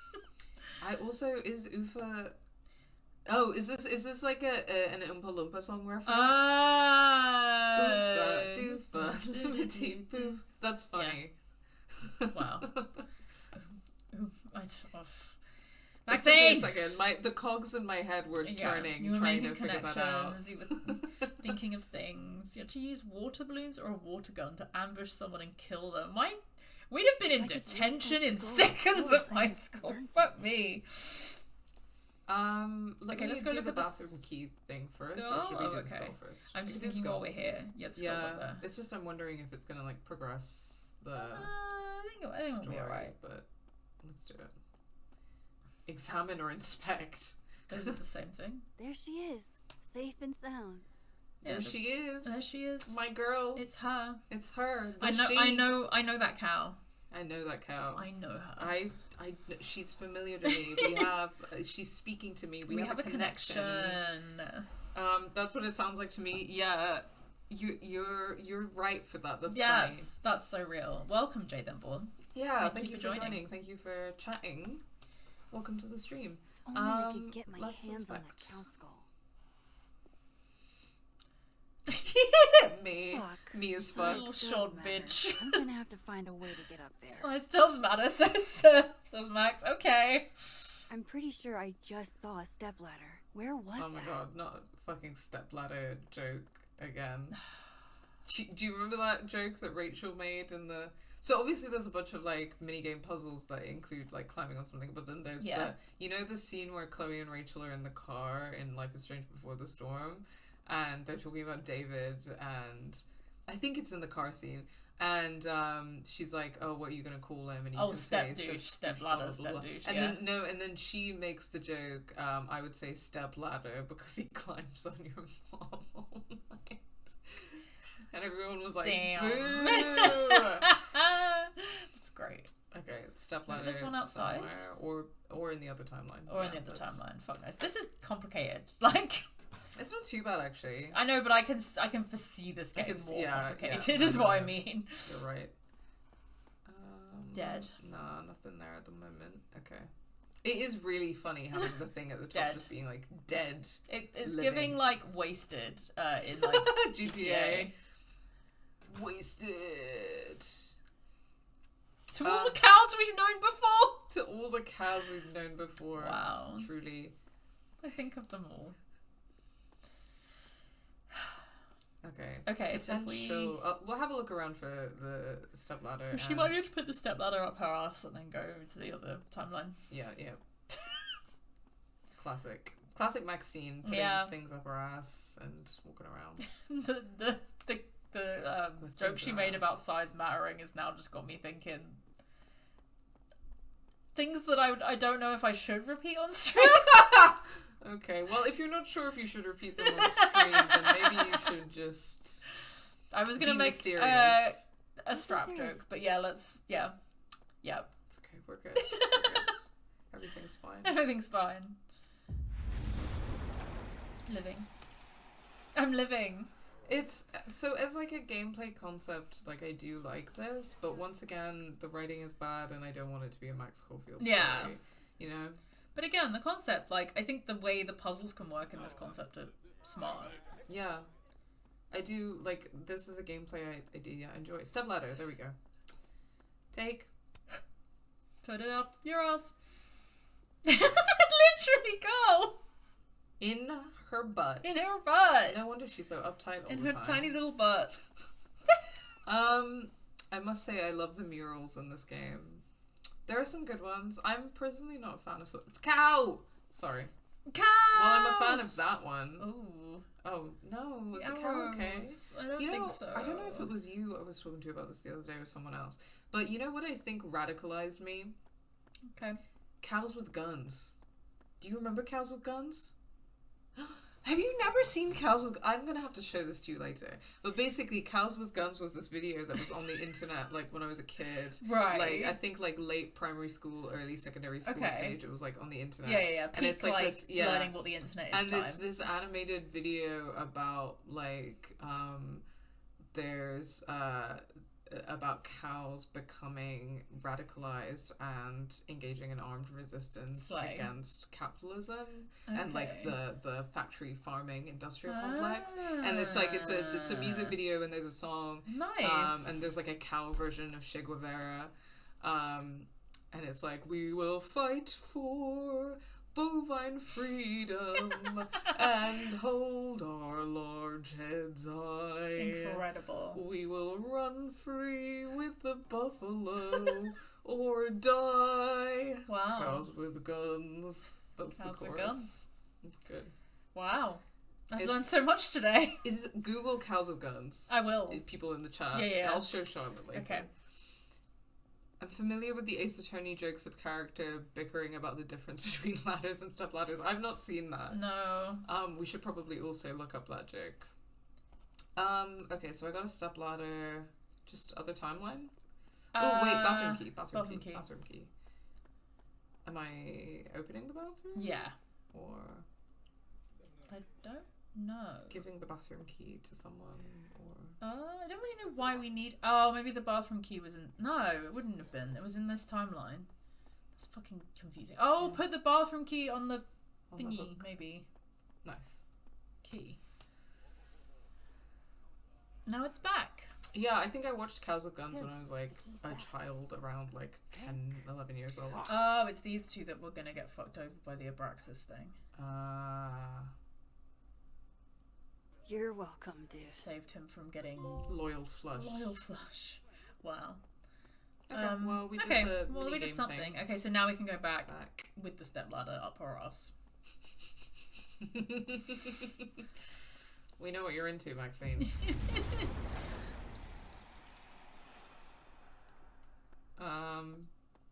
You know, since Foosh was like, why do you guys call her Maxine all the time? You're like, you're a disapproving parent. We are. We just are. I don't know. Loving but disapproving I mean, parents. as Rachel and Chloe, we're like, well, I don't know. It's more complicated. Yeah. But yeah, as ourselves. As ourselves, yeah. As Rachel and Chloe were... well... Slightly bitter X and slightly bitter X's X. Yes. Okay. Cool. Oh, hello. Signature. Is that a signature? Yeah. Ugh, this is so stylized I can barely read it. Lucas Colmenero. Lucas Colmenero. Oh, shit. Did Lucas smash Safi's windshield? He's a dick, but... I don't know if he's a property damage level dick. Well, property damage but why is would fine anyone sometimes. else bother snapping Context his dependent. name off? Weird. This is weird. I wonder if anyone at the Snapping Turtle saw the whole thing go down. Yeah, I feel like if we were going to do a Chloe and Rachel disappointment in Max, we would have to shift the tone. I can't imagine them calling her Maxine. No. But now it's just so, it's like it comes naturally to me. Yeah, it's just, you know what? She needs to... Ask the living world, Amanda. She needs to respect her parents. Text from Diamond. Hi Max, I'm just reaching out to see if you've heard from Moses. He's been closed off the past day or so and I'm worried about him. I don't think give him space, but he does need time. He needs time? I think he doesn't need space, but he does need time.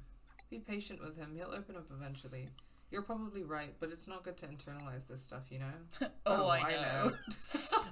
We know you know, Max. Max is like, I am the queen of internalizing, so yes. I think Max is a Virgo, right? When's her birthday again? Yeah, she is. She's so me in that sense because I'm a she's Virgo like a moon. September Virgo. Yeah, so I was joking earlier about like the emotional repression thing because I have no water in my chart, but also I'm a Virgo moon. So that means that my emotional self is ruled by Virgo, which means that I'm even more repressed than a Virgo's sun, arguably. Well, damn. A Virgo moon Aquarius sun is kind of a crazy combination. To be fair, my Venus sign is Taurus, which I know means very like loyal and show love and receive love through like loyalty, stability. Yeah. Which makes sense, I think, to me. But then I'm rising and moon Capricorn, which I think and I think of Capricorns, I don't know if this is like the correct assessment of Capricorns, but I think of Capricorns as being quite like more like reserved, I guess, and more like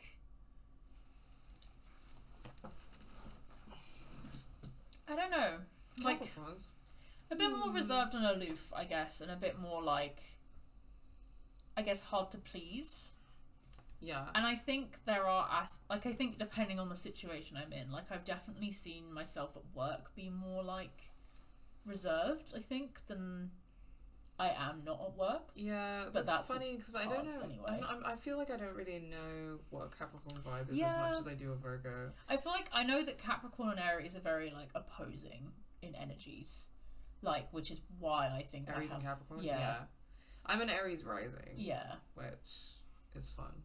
Yeah. It's funny because like as Aries rising and Aquarius sun, I don't know if people get the vibe from me that I'm emotionally repressed, but I'm super emotionally repressed. Yeah, because Aries don't. I think people assume I am I'm not emotionally repressed. Wow, we're like opposites. I mean, but people assume I don't know.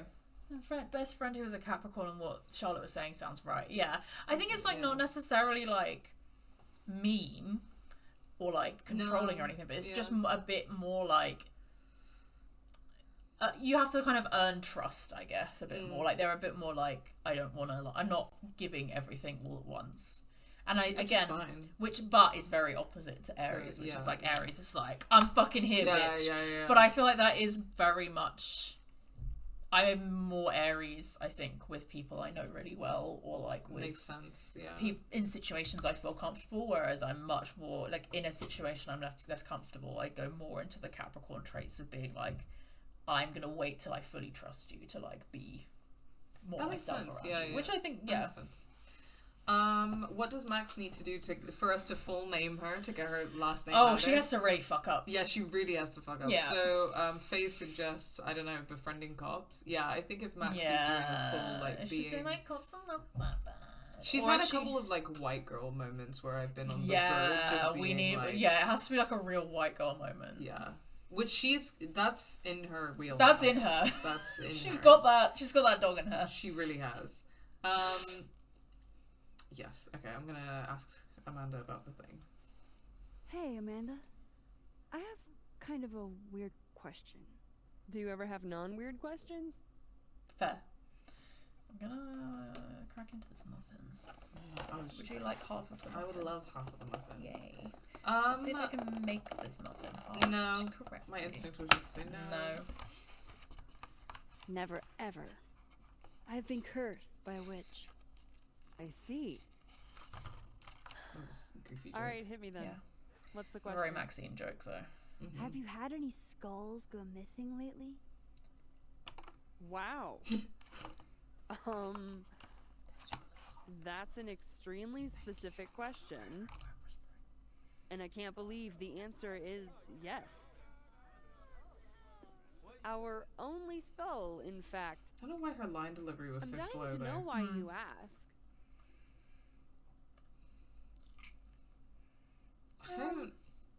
What do you think? I don't know. To me, this is not my friend. That's why I'm like, not. My instinct is not to like tell her what's going on. Yeah. I'm not ready. We're not like that, you know. Yeah. We're not on that level. It's but it's also like I think Safi's quite private. Yes. And also true. Like I don't want to cause any risks to Safi. By like just telling everyone, oh, Safi's car was vandalized, you know, because that like, I don't know. No, I hear you. It was like a bad move. No reason, really. I just miss her. The cow? Yeah, I miss her. Joni Mitchell was right. You truly don't know what you got till it's gone. Wow. When did you notice your cow got rustled? Literally just this morning, before I clocked in. It had to be sometime last night.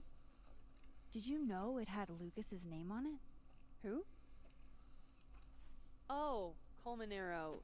That makes sense. He's the one who donated it. Seriously? That also makes sense somehow. Why a He would kill a cow. I have no idea. I'm like physically. Yeah, well, that's funny. That's her one. Yeah. Yeah. Faye says, I have no idea what me being a Sagittarius moon means. Like, I definitely relate to the Sagittarius sun thing of being adventurous, liking travelling, and having commitment issues. Me and Steph are twins. But beyond that, I don't know. I'd say... Sagittarius moon? I mean, I think Sagittarius is like... So a lot of people say it's the more mysterious of the fire signs. But it's also, like, the most mature of the fire signs, because... Yes. I know people kind of describe Aries as being immature because they're like the beginning of the zodiac cycle. And so, because like of the three fire signs, Sagittarius is more like... You're right. I think Sagittarius is more like maybe balanced. more mysterious, but definitely more balanced and more balanced, kind of more mature, yeah. regulated. But they're still got the fire of like a Sagittarius. Like there's still that like passion. Sagittarius I feel is very very driven in a way that's like, okay, so arguably that's like something that you could consider a quality of an Aries as well, I think. But it's like Aries is a lot more chaotic than a Sagittarius. I feel like Sagittarius is more focused. Like, focused and driven. And I feel like my reading of that, and you know, a part of astrology is like interpretation. Yeah. So you know, but I feel like part of my reading is of like if you're a Sag moon, is probably that you have like, you know, you're very passionate, you feel emotions very strongly like a fire sign would, but like you have a lot of like emotional clarity and confidence. Yeah. That would be my reading. I would say you'll probably like obviously like I think the chaos of Aries and Leo is very much in their like almost adventurousness, and I would say that not that Sagittarius aren't adventurous, but more that it's like there's less chaos in that adventurousness. It's like they're less like I'm gonna try something just for the sake of it. It's more like logical, I guess. It's more like experimental, but with like more vision. Yeah, More like I'm gonna make a plan. I think this is gonna work because I've decided. Yeah, this is like this, I want to do this thing that might seem a bit crazy. I'm gonna make a plan to do the thing. Yeah, rather than I'm just gonna do this thing for vibes. And it's gonna be fucking great. Yeah, and I think that on an emotional level, it's like I mean, I think particularly with like a Leo, but to some extent to an Aries, there's I would read that in moon placement specifically as kind of like a intense emotional life, very passionate emotional life, but like a very chaotic one. Yeah. Whereas I feel like part of my reading is that you would be like, okay, I have these intense emotions, but I know what they are. Yeah. I like I'm more in control of them, I guess. I know we don't know you super well, Faye, but that's my interpretation of Sagittarius anyway. And I think that's kind of the impression that I get from, Oh, you're an Aries rising and a Sagittarius moon? And a Sagittarius sun. Shit. Fire. That's some fire. Damn. This is so far out of my wheelhouse as cause, but I know I'm a Sagittarius, and this website tells me I'm a Capricorn moon, but as to, we were just talking about that. So I'm a Capricorn moon, yeah. But I'm also a Capricorn rising. Just a lot of Capricorn going on. I was saying, like, I think the more Capricorn aspects to me personally, especially in terms of my, like, inner life, which is what the moon sign is more about. Yeah. Whereas your sun is, like, how you appear externally. Moon is more inner, like, how you actually, inner kind of how you tick, I guess. Yeah. From my experience as a Capricorn moon, I've definitely recognised it's more of a like not jumping into things. There is that, like, I think that sense of caution, I think. Yeah. I think it's different to, like, a Virgo, because I think we kind of consider Virgos as being very, like, meticulous, I guess. Controlled, meticulous. That's why my reading of, like, myself as a Virgo moon is that, like, if that's your emotional life, then it means that you desire, like, control of your emotions, which is something that's, like, impossible. Yeah. Whereas I would say Capricorn differ because it's more like a kind of, like, it's more of a caution, I guess, more of a, like, thinking before you act, right? Which is funny because Aries are, like, it's the most impulsive. And I feel like I really have that, like, I have that weird split in me of, like, sometimes I'm like, if it's something unfamiliar to me, I am so, like, I don't know. But then I jump into it because I'm like, I'm just going to fucking do it. I don't care. It's funny because, like, what we were saying about kind of, like, the maturity or the clarity or the vision of a Sagittarius, I feel like you being an Aries and a Capricorn in your, it's like creates three, that it feels like between the two. That balance. It's like it gives me the perspective. Yeah. And I think I can be a very, like, reflective, like, intuitive person, and I think that's very Capricorn of being, like, very, like, good at perceiving what's happening, good at, like, picking up on what's going on. I think it's so amazing that we're having the astrology conversation again while you're cosplaying Rachel. Well, as a Leo, because also Rachel is a Leo Cancer cusp. She's a Leo Cancer cusp. Yeah, it's so perfect. No, but it's so also perfect. Like scary. I'm like, wow, okay. It's perfect for her. Just emotional chaos. But yeah, no, so yeah, what I would say is Capricorns tend to be a bit more reserved and aloof and kind of not quick to necessarily, like, trust or be comfortable around new people and new situations, but then, like, once you kind of gain more of a rapport with, like, a Capricorn, you know, they're really loyal and very, like good friends, I guess. Whereas I would say Aries are much more like, boom, I'm here, bitch, deal with it. And I think I have, like, aspects of both. So hopefully I meet in the middle somewhere. Elle was asking of our impressions, so just to quickly address that before we choose a thing. Also, welcome. Thank you for dropping by, Elle. I think that we were kind of saying that I guess as we've been going along, we've been reacting to some things, and I think that we're still feeling that a lot of the writing is, like, kind of cringy, lackluster, not emotionally compelling. But also cringy in a different way to Life is Strange 1. Yeah, because obviously Life is Strange 1 is a little cringy and we love her for it, but it's a different kind of cringy. This feels more like people trying to capture that, but failing, but also it just being badly written, whereas at least Life is Strange 1 was well written and cringy. But, like, well, the cringe factor of Life is Strange 1, I feel, is not that it's bad writing. The cringe factor is that it's about captures, teenagers. It's that it writes teenagers of the time well. Yeah. Which a lot of people, this is a debated, I know that this is a hotly debated topic, but that is my position. Yeah. Basically, it's like, these are two millennials in their, like, peak, like, and that's how they're gonna be. But, yeah. hate Amanda as a love interest. Don't even think she's a very good friend. No. And wish that if Max and Chloe were going to be broken up, then Max and Safi clearly have more chemistry. Yeah, and also just that, like, there, and then I we think have a lot of issues with the way that Max and Chloe broke up, and like, which we've talked about already. But I think we're actually we've just started kind of getting into the double timelines thing, and I'm as a game mechanic, I do like it. That.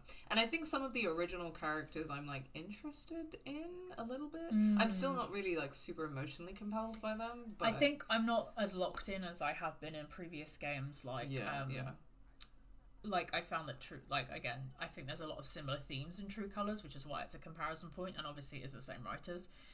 So that's kind of why I'm talking about True Colors a lot. But I think like sense.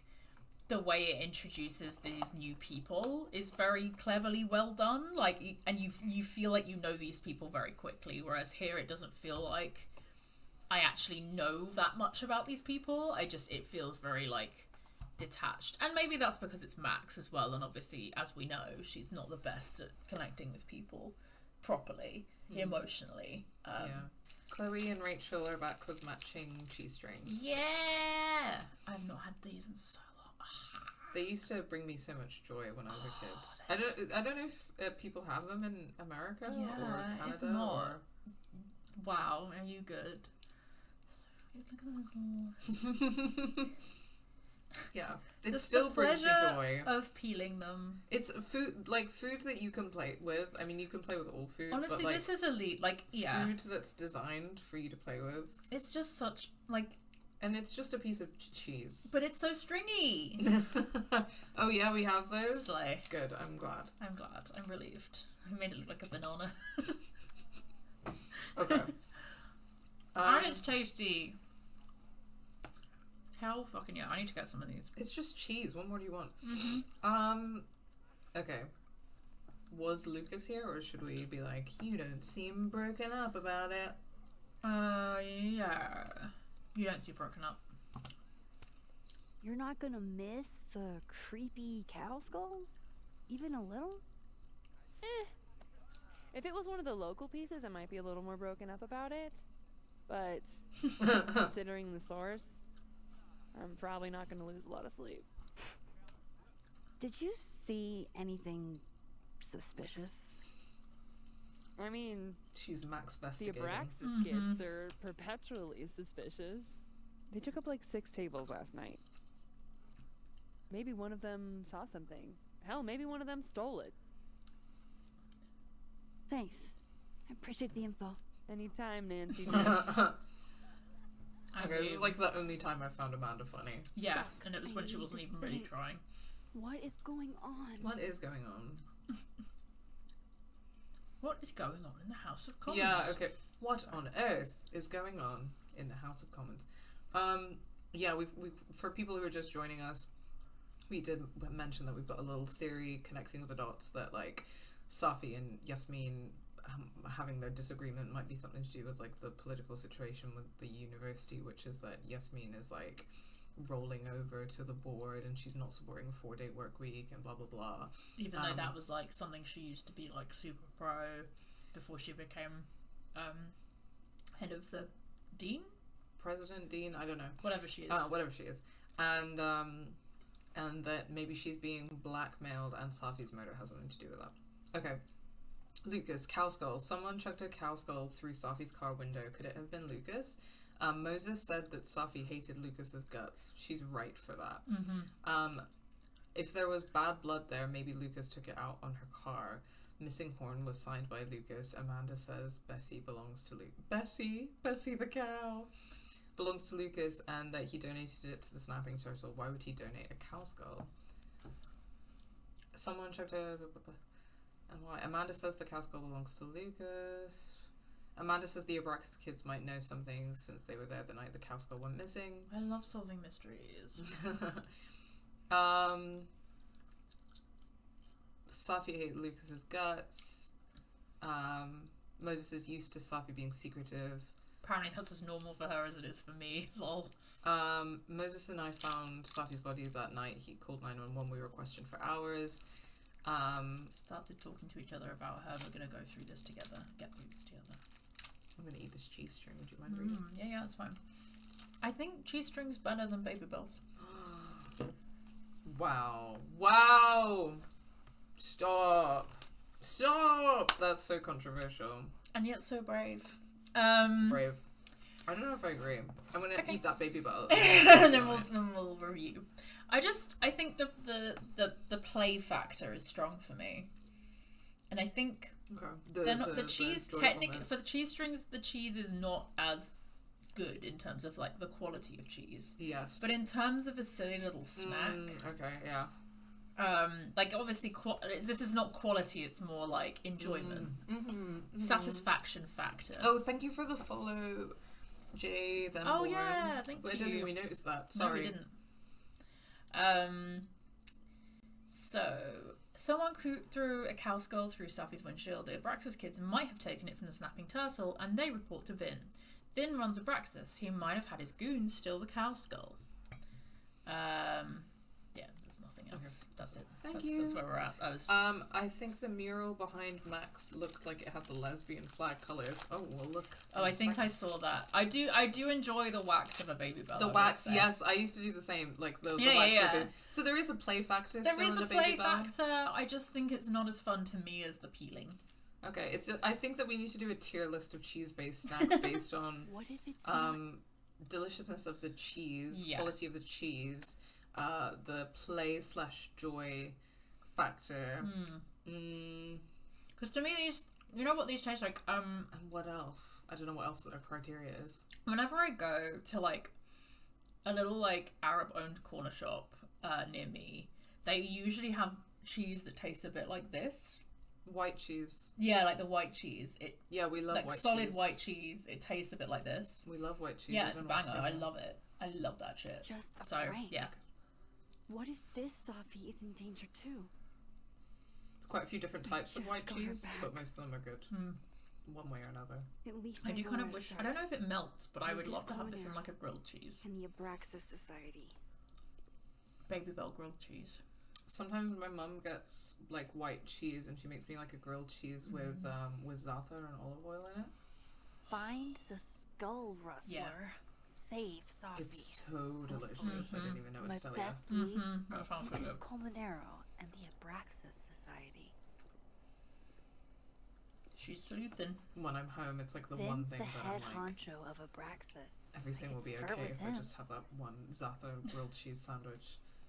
Maybe I should do a little digging into Gwen Hunter too. She was acting pretty odd earlier. I think she's a Gwendolyn or a Guinevere or a...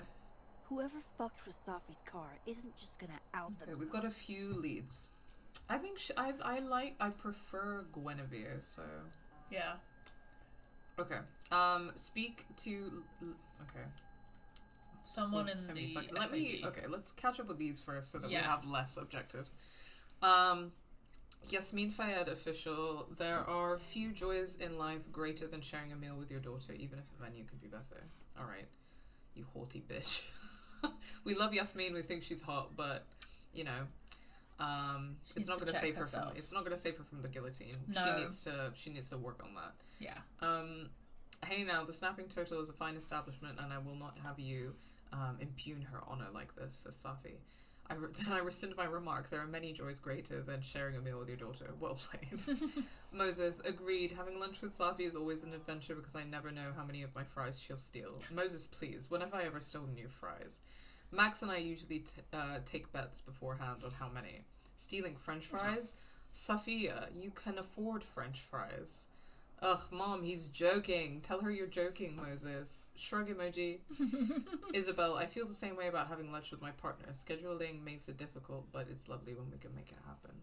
Is Isabel one of the girlies from who were plotting? Well, I hope she leaves her husband for her union girlfriend. Yeah. Sorry, partner. Wow. Wow! I can't believe I just what I made an meant assumption. is that that might be her partner. Already. Maybe. Yeah, I don't know. And they had lunch. Yeah, together. no, I'm calling myself out. I'm calling you in. I'm calling myself out. I'm calling Sara in, and we're gonna discuss. No, what are you? That was Chloe Price. That wasn't me. I'm calling Chloe Price in to the discussion that we're going to have on assuming the gender of people's partners. I know, shocking behavior. Wow, from I can't. Chloe Price. You know, some people just need to Wise learn more, words. and it's okay. We just need to have more conversations. Yeah, that's what this community's for. Yes. Amanda Comedy. Don't bring a knife to a toy gunfight. #inspo. Alice Word Diamond. I love this account. No, Amanda don't, Comedy. Diamond. Don't Diamond. encourage her. Don't encourage her, Diamond. Don't enable her. Alice. Some loser tried it with me. Ooh. Some loser tried it with me in the quad and was assassinated for his trouble. Only approach me if your hitman skills are up to par. Tim, with your offense and my defense were pretty unstoppable. Jacob, my defense. By defense, you mean running, hiding, and screaming. Okay, that's cross. I think that might have been because we fucked with the keys. The bathroom keys? Yeah. Hey Max, trying out this new number someone gave me, says Amanda. Also, good morning. I get it, mornings are for suckers. You didn't have to say it back. Just hyped about hanging out soon. Cool, guess you're busy, so hit me up when you can. Hey, sorry if I was a little hard on you. Just don't be a stranger, okay? What is going on? Again, timestamps would give so much more information here, because is this over a couple of days, or is this in one there morning? Should be exactly pause. You read our mind. Pause. Because that gives us so much context, but also this is a lot. I know that Amanda that Maxine has a habit of going to ground, like ghosting. But Amanda is really pushy. Maxine and Steph would go on so well, but also they wouldn't, because they never have a fucking conversation. That's hilarious. Max and Steph just psychically connected from afar. Never texting, never speaking, just having a psychic connection with them. This is actually reminding me of a time that so in the last quite a few years now, I have not really dated that much since my last relationship, which was quite a few years ago now. I'm not going to specify because I don't want to, because it's embarrassing. But it's actually fine. No, it is okay. Okay. It's not embarrassing. Yeah, but it's it just fine. makes me feel bad about myself. Okay. It makes me feel bad about myself. Anyway. Okay. In that time, there have been very few times that... You're like, no vulnerability on stream, no! Stop it! I appreciate your... No, I know, it's okay. I respect that you don't want to have this conversation right now. I appreciate it though. But there's been a few times that all were not vibing for various reasons. A few funny stories, nothing crazy. But one of these times, there was someone that I was talking to. We went on one kind of hangout. I was like, it's kind of a date, kind of a hangout. This is the first time we're meeting, so, and I didn't want to, because I was not feeling vibe, and I didn't want to put that kind of expectation on it. And I had a good time, and then we were texting sometimes after that, and I'm an adult. I have a full-time job. I do things outside of my full-time job. Including hanging out with friends and people that I know and care about in my life, right? And this person would be like when I had time and energy, I would text them back or try and text them back. And my thing about texting is that I would rather wait a while to text back and actually engage with people. Yeah. Because if I'm not having the capacity to properly engage with you, I'm not going to text you back. Sometimes I'll be I'll text you back later. I just I'm busy right now. Also, not to be a boomer, but I think the expectation is crazy. To constantly because the thing is, okay, right, before people had phones on them all the time, they would still communicate, but it would not be every single fucking second of every day. Yeah. And so the fact that the expectations now have changed that much, I have friends where if they forget to respond to my message for a week, and they say, oh my god, I'm so sorry, I forgot. I'm it's fine. I fucking do that all the time to people too, it's fine. Yeah. If there's months that go past. Everyone's got shit going on. Yeah. Man. If it's a fully months that go past, then anyway, I'm yeah, okay. I was maybe every other day something. It wasn't even that bad. And I was texting back, and maybe it'd be like a couple of texts or something. And they were sending like really long texts, so I was trying to like engage properly. And then at one point they were like, I just don't feel like we should do this anymore because, you know, like I'm trying to prioritize like building relationships and building community, and clearly you don't have the same priorities as me. And I was like, what? That's insane. That's insane. You also have to be in community with people who don't text you back exactly when you. I know, like that are not on call to text you back immediately. Yeah. That's not what building community is. No, but it was crazy because they were using this like they were basically gaslighting me with therapy speak. It was insane. Anyway, Amanda is giving that. She's giving that. Yeah. Let's message her back. Who is this? Yeah.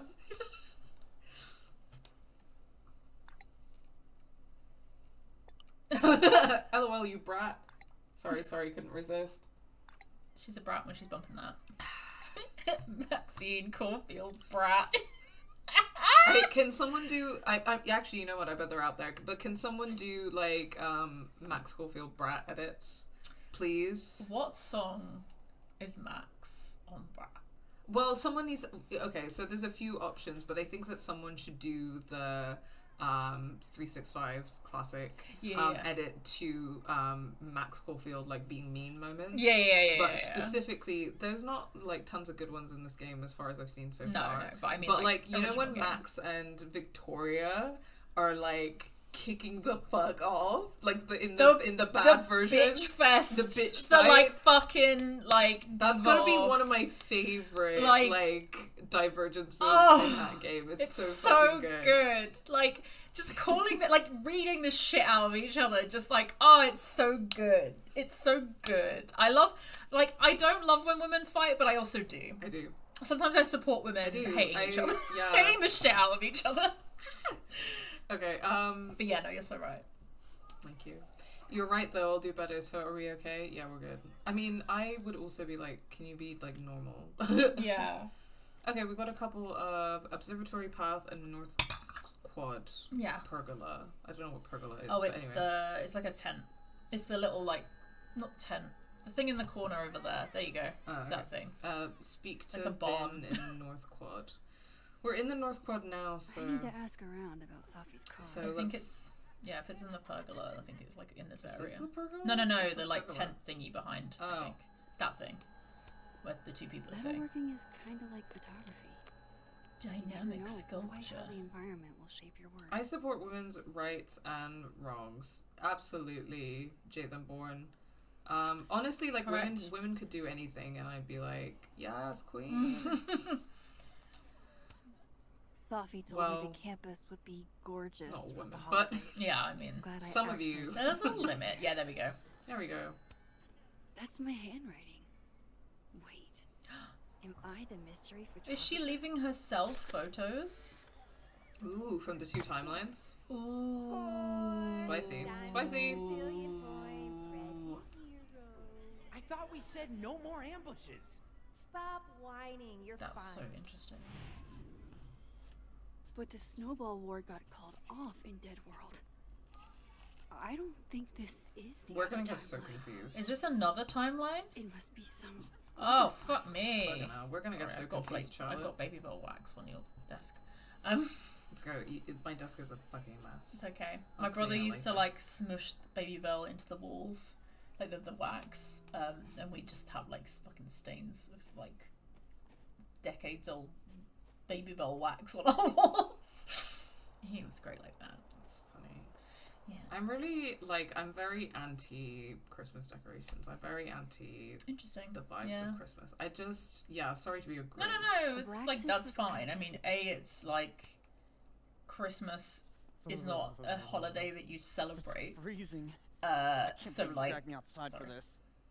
First of all, they're way too big to be normal. And secondly, look at those That's just a toes. bird or They're all something. sorts of fuck. I think it's just a big bird. Big bird. Yeah, like it's not a holiday you celebrate for starters, so fine, that's fine. Also, like, yeah, it is like enforced, especially in the West, is, in like, a way that feels... Yeah, this is the thing. I associate it with capitalism. It's like, it's not... 100%. Christmas is not my problem. It's like your fucking, it's like, the way... Western capitalist type Christmas. Because, like, again, it's like... Christmas is such a different vibe in, like, the Arab world. Yeah, 100%. And, like, the spirituality and the religiosity of Christmas and stuff is, like, something that I'm totally chill with. Because, like, I'm a Muslim and I believe in Jesus, and that's chill. Yeah. Like, not in the same way, but I do. Yeah. And again, in, like, parts of the Arab world, like, Muslims and Christians are, like, celebrate holidays together. It's just totally chill. But the way it is here is what I hate. Yeah. And it's not, like... Because it's just about, like... capitalism and buying presents and having these ugly decorations and that's the shit that pisses me off. I think for me, I mean, I think it is also like weird as an adult. Obviously when I was a kid and it was like, Father Christmas has come, I got presents, you know, obviously like as a kid that's like the dream. But like I definitely feel like as an adult Christmas becomes very different.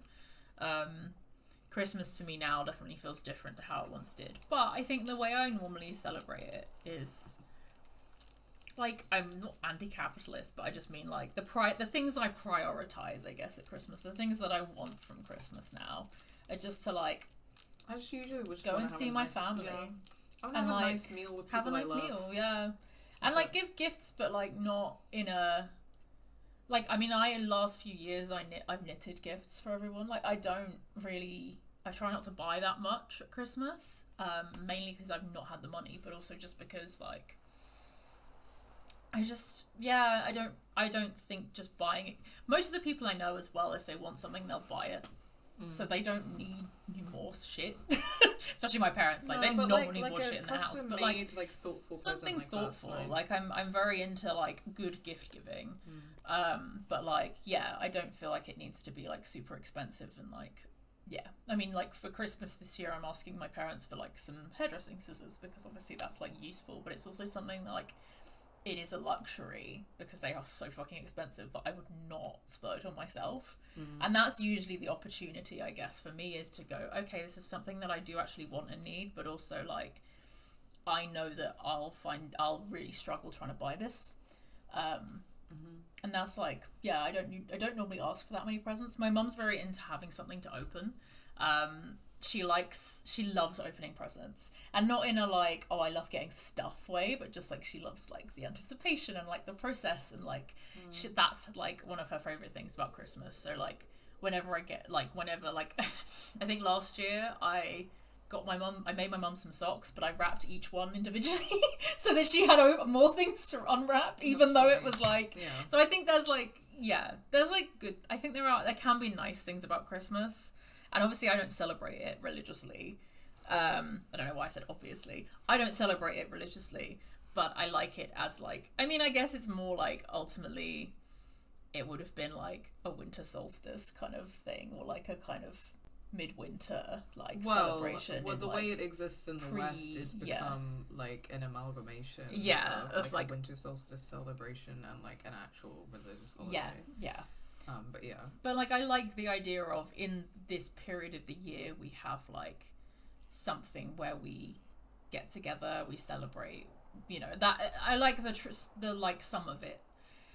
And I mean, I can get down with a fuck ass like decoration, but again, I do get this, like whole campus covered in. I wouldn't like like the whole campus. I'm like no, because also like what's gonna happen to that shit? So we're just gonna get into like the plants and shit. It's super like wasteful. It's very wasteful and like uses loads of energy. Yeah, and it just sucks. Yeah, I'm not really a fan of like ridiculous displays of Christmas lights. Yeah, I mean, what you guys are talking about is totally fine. Yeah, but when I'm saying like I'm anti-Christmas decorations and all this, and also it's like it's early November and and like I mean, we should not be seeing it now. Everywhere you go, you're seeing like buy this for Christmas. Like all of these. I'm like, very anti-early Christmas and how early it's become, and like it's because it's all about money. It's all about that's what I hate. Yeah, like it's not Christmas that I'm against, and like I do like having a Christmas dinner with like my friends and stuff. Definitely. I think there are definitely good things about it. It's just I also really like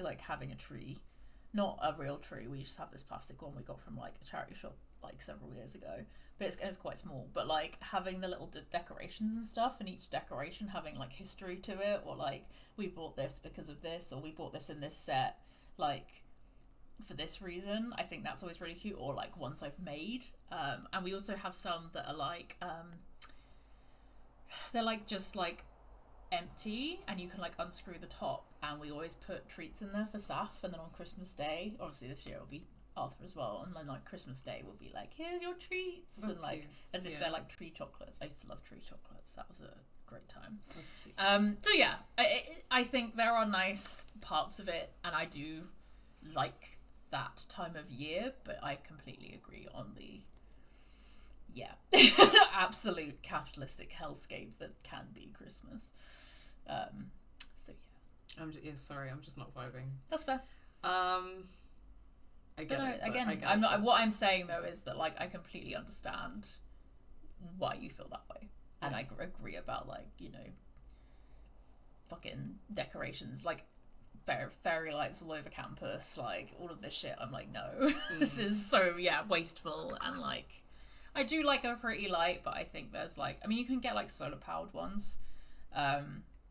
Obviously not for indoors, but for outdoors, you can get solar powered ones and stuff. So there are ways to like have the pretty lights without it being wasteful, you know. But yeah. The following gameplay contains depictions of drug use. Because they aren't toes, genius. They're claws. These are classic bird tracks. Can we go now? I want to get back home before this edible kicks in. Oh my god. I think this is the same guy as Cryptid Kids from doing the I think bathroom stuff. It's hard to tell because they're just white men. Praying over a horrifying creature the world may never know. And also, I know where you're going. Sometimes character models are reused and stuff. Yeah, that's true. Yeah, I mean, I guess a lot of this isn't egregious in terms of I should talk to Finn about the cow I feel very grinchy. Yeah. But there are a lot of reasons Snow for David that. is quite funny. And a little stick for his penis. Endeavor. Maintaining snow art. Have they managed to get like a 6-pack on that snowman? Well, it's because it's over the statue that already existed. They've just packed snow onto it. I see. Which is why, it's why I enjoyed it so much, because they've just like stopping you from dressing like already got this like sculpture. Okay, I feel kind of like want him off center, but do you want the lake in, or do you want the institution in? I was gonna say it looked cool, but like actually. Yeah, because like I think that this looks quite nice, but I really enjoy the especially symbolism like of this. Yeah, like with the brown tones and stuff as well. You know, like the stick on his penis, the brown of the brick. You know, it all ties itself together. You know, it's giving. His hat is giving Arthur Morgan. Maybe I should get into photography. Yeah, I think you should. It's fun. I think you'd enjoy it. Oh, we could double exposure it, so we could do both. Ooh, okay. Like that? I guess. I mean, it's not as cool as it sounded. Yeah. In theory. He's serving Your Honor. He is. This diva. That's alright. Yeah, I guess it's fine. I think that was better in my head. But yeah. Conceptually, his abs are literally sculpted. It's true. He's serving, Your Honor. Yeah. Yes. I am enjoying the hat and stuff. I recommend it. It's a lot of fun. Yeah, I had like a fate. I actually did have a. It was like after I first played the original Life is Strange, I did get like an analog, an instant camera. Yeah. And I had a lot of fun with it. But it's broken at the moment, actually. So I've been meaning, and this has been like, I got that camera like 9 years ago. Used it for a while occasionally, and yeah, you can't turn the exposure down. See, we need photo mode. Yeah. We need a photo mode, but we can change these things. But I actually had a lot of fun with it, and sometimes I'm like, maybe that's a hobby I should get back into, because like I genuinely really enjoyed it, and I also like really like doing analog because I don't know, it's a lot of fun. It's just very like tactile. That's the word I was looking for. Yes. It's just very like there's a like the way you like click the camera to like move the film along. It just very feels tactile, very like and there's something about kind of like there's something about like the process of like playing around with it and constructing it that is like very, very tactile and very involved in a way that like obviously like you do that in digital, but it feels less. It's like, different, yeah. I don't know what the word I'm going for is. But I don't know. Yeah. Last year when me and Chris went on holiday, he got a disposable camera while we were there, which obviously like is not for every day. We wouldn't get that all the time because it's disposable. But it was really nice because now we have like the photos from it, and it was actually just such a lovely like thing to do. And I got some of like when we got them printed, I've put some of them up around our house and stuff. Yeah, and that was just really nice. I think sometimes I'm like so many things feel so immaterial now. Yeah. And I know like I'm not like I guess like I would say that I'm not like it's I don't really care about like money or wealth or objects in that sense, but I think that having like physical memorabilia, physical memories, nice physical like items, collectibles is something that I enjoy in a sense that I don't know how to describe it exactly, but especially because we live in a world that has that in many ways is so immaterial. There's something immaterial boy. Yeah. Anyway. Turtle, when the skull went missing, would Safi even want a memorial tree? And would Yasmin insist if she didn't? Yeah, it's very their dynamic, isn't it? Yeah, it means you have to pick your shots too, which I really like. Art yes, exactly. From a strange you can't just snap mind. And then just scroll through 100 different photos. Yeah, and pick the right you've got to actually like think about it.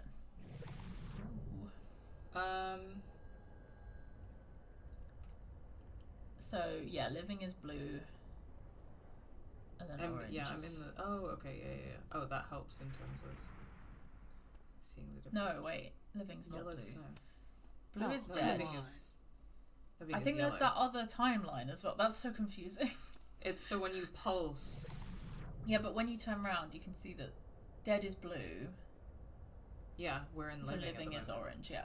Sorry, there was some orange stuff over there that I was like, well, shouldn't that be in our thing? But I think it's just like it's just the weird like weird light effects. Yeah. It's not.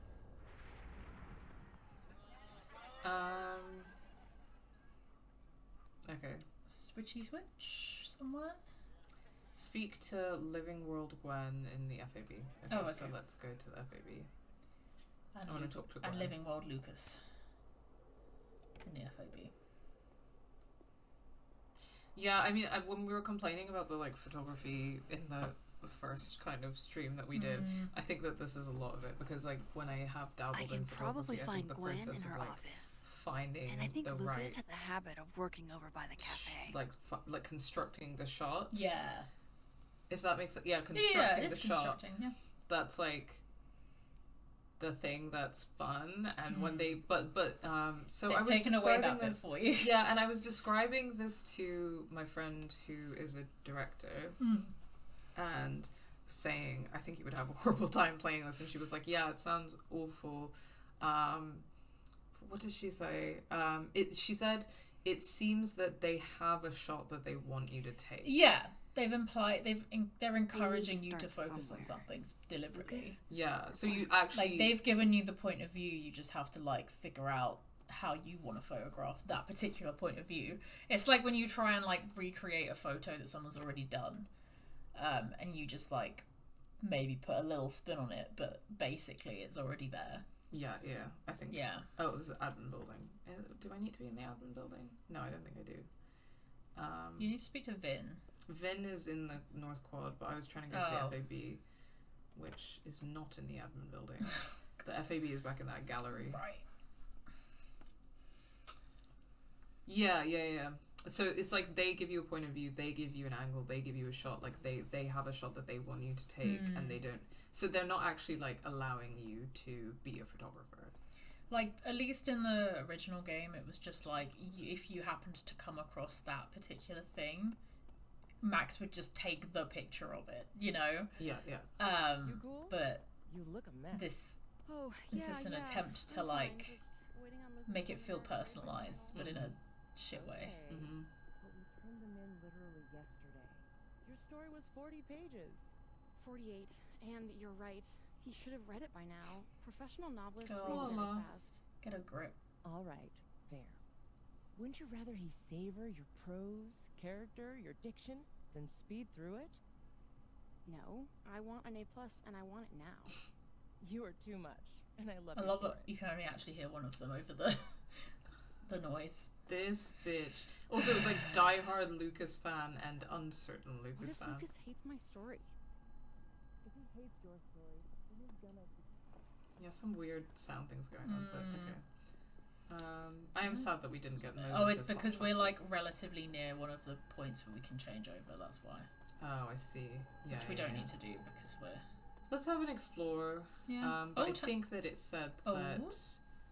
a the tablet you living can world listen to? then, so... I understand this crime involved a biohazard? One night, as I was closing the turtle, I went to restock the bathroom and I saw that someone had taken a dookie in the sink. And they left some dookie-smeared toilet paper on the ground.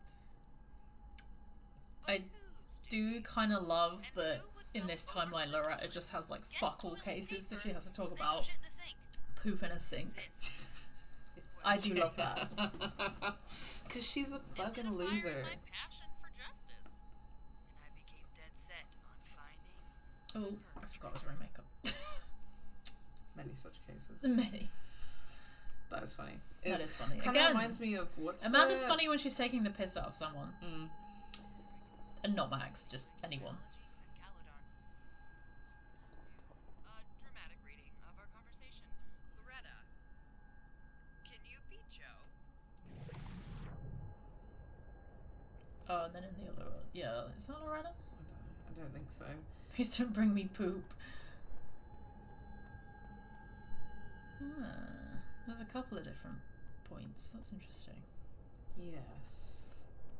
Should we talk to Dickhead McGee? Yeah, let's talk to Dickhead McGee. Not the Hello, fucking Dickhead bitten McGee. lip picture behind her. Oh. Sorry. Fucking Lin-Manuel Busy. Miranda ass. Art piece. Need something? Actually, Catherine. I've been waiting for an hour. No, just put Robbie on. Robbie? Catherine? Oh, sure. I'm only the boy's father. Who fucking cares, right? How can you say... Yeah, of course he's separated with his wife. adds a whole new meaning to nuclear family. That was not even that funny, Max. That was not worth it. If Lucas has it out for Safi, there might be something incriminating in that case. Steal. Is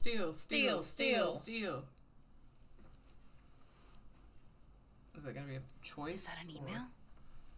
Dated December 5th. No, I was just That's reacting when Safi's to... car was He has like vandalized. a paper I cutout need of to get in this himself. briefcase. Ick. Oh, speak to Dead World Lucas in the phone. Instant lock opening powers would be great. So his Meantime, key was I have to broken and he find that took his key with him. Mm-hmm. So in the other world, his key might be complete. Okay, let's speak to Dead World Lucas. Yeah. Can be anything I want. Unfortunately, that sound will just get more as there's more soft spots when you can change timelines. That is annoying. A little bit. I'm not loving the... At first I was like, ooh, this is kind of neat. And then no, it's like, I hate this. Okay, where's Lucas? Amanda's... Oh. Is he even there? Oh. It's fucking cardboard cutout. I hate this man. Oh, these gays again. These gays are back. Oh, there's Lucas. What are you talking about? I'm not listening. I just love gay people. I love gay people and I love unions. There we go. What happened to Safi would have ripple effects, but I had at least 3 of my students ask for extensions on their finals, Isabel. I wasn't aware they even knew Safi that well. 4 of my students did the same. I think for some of them, this is the first death that's touched them this closely. It's hard. Yeah. Okay. Yeah. It's good that they have sympathy because I feel like a lot of academics do get quite like Robbie, I got a split. angry. Uh-huh. I love you too, buddy. Oh, he's actually talking to his son then. This Yup. Lucas seems to be Bet. on great terms with his family. Hey. So Bye. Robbie is his son. Yeah. Interesting. Lucas. What would Safi's death Thanks. have to do to change that? Can't imagine it would be much fun to assassinate my character without an audience. Shut the fuck up. Maybe it's because you brought him down a peg or two. Maybe you can turn the ringing sound off in accessibility. Yeah. Maybe. Let's check. Would it be an audio? Oh no. Let's check accessibility choices because that's a separate menu. Camera assist, camera shake, simple power effects with visual effects, major choice confirmation, skip gameplay, hotspot pinging. Reveals all interaction. Oh, that's just when you go whoosh and you can see everything. Yeah. Enables us. Oh wait. Hotspot sound in range. Enables a sound that plays when interaction spots are able to be interactive. Oh no. Okay, no, that's not it.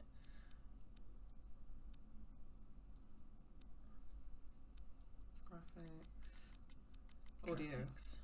Volume warning. Oh no, that's just effects. Yeah, but then we get all other sound effects. Yeah, that's annoying. I meant what I said. I meant what I said, bitch. Mean I Lesbian wasn't gonna Max is back. stand by while you used Safi to pump yourself up.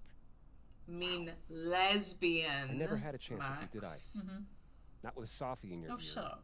She never really mentioned She didn't think about you at all. I find that She hard didn't to think about you, you loser. I find that hard to believe. Is that interesting? That's a lot of books. A lot of my book. Signed copies for the Burlington Book Expo. They invited me to deliver the keynote this year. Why are you Have bragging you seen to the standee they put up of me? Read. Can't say I have.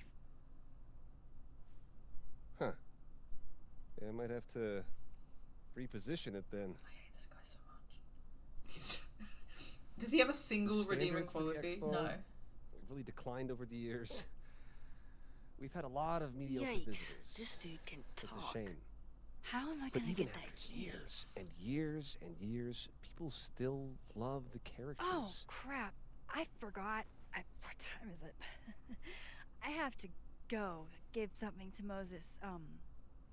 Before his class. Good luck with the book expo. I want to kill him. Yeah, I'm with you, Faye. He sucks. Find a way to distract Lucas. Move his fucking fuck ass. Can we standee. vandalize it or something? Yeah. I bet Lucas would really hate if something happened. What time to is this. Maybe you it? can Summertime. What can I use to do I some was thinking maybe you could permanent use a damage? Abraxas member to like do some mischief. What time is it? Looks at empty wrist. Me every day. Vandalize. Yeah, I want to. How? How? I don't know. There must be a way. I don't think you need to be in the living because they wouldn't be up. Yeah. Okay, maybe we can find a pen or something. I was gonna say give him a silly little mustache, but he literally has a beard. Figures. You'll need a Sharpie. Interesting. Yeah, I was thinking we need a pen, so let's. Oh, here we go. Maybe in here. I wonder if we'll have vandalism options. This is Chloe Core. This is Chloe Core. This is Chloe's form of. This is my favorite resistance activity. Yeah. I love political graffiti. Mm-hmm. And also vandalism. And I love enabling you to do that. By the way, did you get your ticket to the I Burlington don't know if Book you could Expo tell yet? that that was the. No. When is it again? That was the Chloe and Rachel. Yeah. Of it all. Of it all. Why is it so hard to get a fucking pen around here? You're gonna find a pen Where around a pen here. around here? Around here. Alright, Max. Yes, cause. Yes, please. Please. What do? What's it take to get a pen around? Oh! Oh, there we go. Got did it. Dare I channel my inner Chloe? It's okay. Listen, if her and Chloe were still friends, that line would hit. But But it's weird for her to say right now. It's weird for her to say with all of this stupid, weird writing that they did with What does her she say if she's dead Chloe as well? relationship, right? Yeah, if she's dead. Does she say it like that? Like, that's... trying to channel my inner Chloe. Because you'd be sad. Because she's dead. You wish you could channel your inner Chloe for real. Yeah, for real. Maxine. Now, how exactly do I want to get This is so Chloe. Devil or Black Eye? I think Black Eye would make him more upset. Because ruin his beautiful face. Yeah, but Devil has more meaning. True. So I'm kind of torn. I mean, but I'm also like, is Devil too obvious? But I don't know. I think either way. I don't know if Black Eye seems like threatening though. That's true. No, that's actually true. In the context of like all this weirdness around him and Safi. Of like, okay, Faye votes Black Eye. Does anyone else wanna vote? Vote. Use your right to vote. I feel so weird. This is the first Life is Strange game I'm not an expert in. Yeah, punch that motherfucker. Okay, let's do it. Black Eye. I'm allowing that. Absolutely. This is why the game has a Chloe outfit pre-order complete with blue hair. No, it's fine. You can swear. My goodness, who would do a thing like this? Someone should tell Lucas right away. Oh, Maxine. Sometimes you're a little... You should see the other guy. Okay, sometimes she's funny. Wait, sorry, I didn't mean to press that button. Maybe zoom in more so you've got the little like read. Oh, is that it? As far as it... Fuck off, Maxine. That's as far as she'll zoom. Imagine if you just and also it's literally this. Ugh, it's so ugly.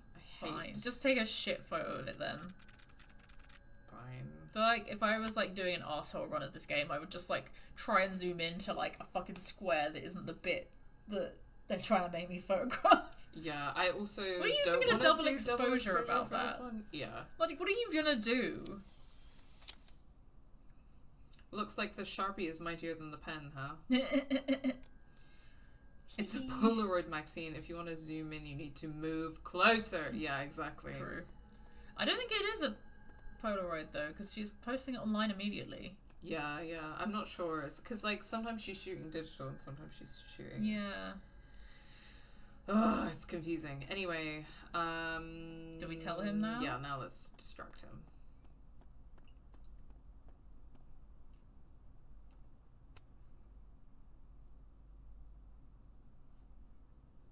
It's an excellent cover, isn't it? Guess that explains why his signature was on the thing. Ooh. What's the deal with the skull? Ah, you haven't read it, I see. The symbolism is clever, but not long. This fucking guy. Right. You haven't read it, I see. You've got the original skull up in the Snapping Turtle, you know. Had my book launch party there. Oh yeah? You can have that copy if you want. It's already signed. Wow. Thanks, I think. Yeah, take it. We might be able to use it. Yeah, and also we're investigating stuff. Also, that means you can make less money on those books. This might come in handy. Giving it for free. That's true, yeah. How can we refuse? Okay, speak. She returns.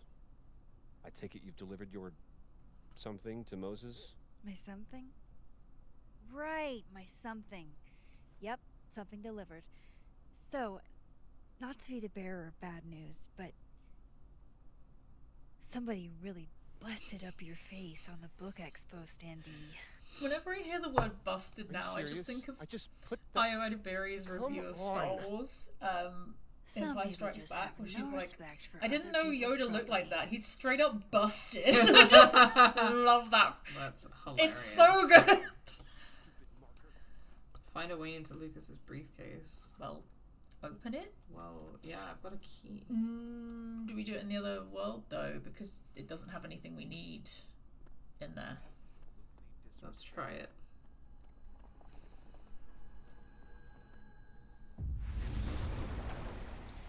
That really tickled you, huh? Yeah. Sorry. There we go. It is unlocked. That's weird. That was a weird glitch. It was open. Yes. That's okay. Okay, guys. I just love the little goose on her hat. All right, Lucas. Let's see if you're the one who smashed Safi's windshield. Publishing magazine. Yeah, not you, Lucas. Seriously. Wow. Typeface. Simeon Lowell, author of the year. Seriously? This guy? Oh, he's racist too. Oh, yeah. Who's shocked? Lucas was an AA? Good for him. Interesting. Email. Lucas was with his agent last night, not the snapping turtle. He couldn't have vandalized Safi's car. So, who did? From Samuel K at mckinseylit.com to Lucas Co at caledon.uni. 5th of December, because American dates.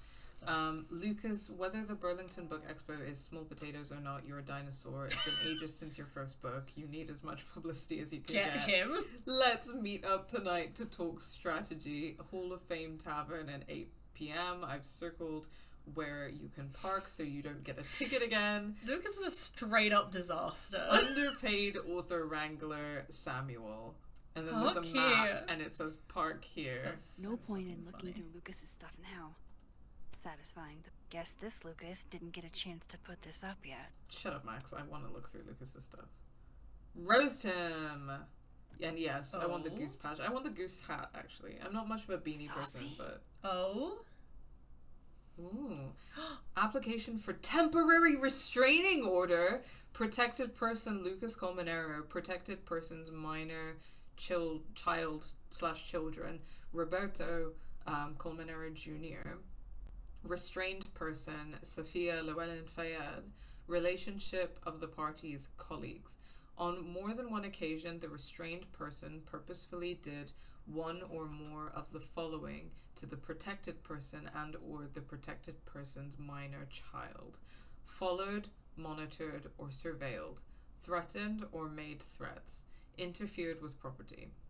I, the protected person, certify that these statements are true. Lucas Colmenero. So Lucas has a restraining order against Safi. Including his son. Is Lucas really trying to file a restraining order? Or he's trying to file a restraining order. Does she know about this? I'd better show her. That's... Max? What are you... Lucas, this isn't... You can't tell her. What? You can't send Safi that photo. Let me explain. But I will. What if I... Could you pass me the combos, please? Yes. So before... Can you pause a second? Because I'm wondering... Sorry. Because there was a point earlier where when she said, like, oh, Safi doesn't talk about you that much. And he's like, oh, I'm surprised.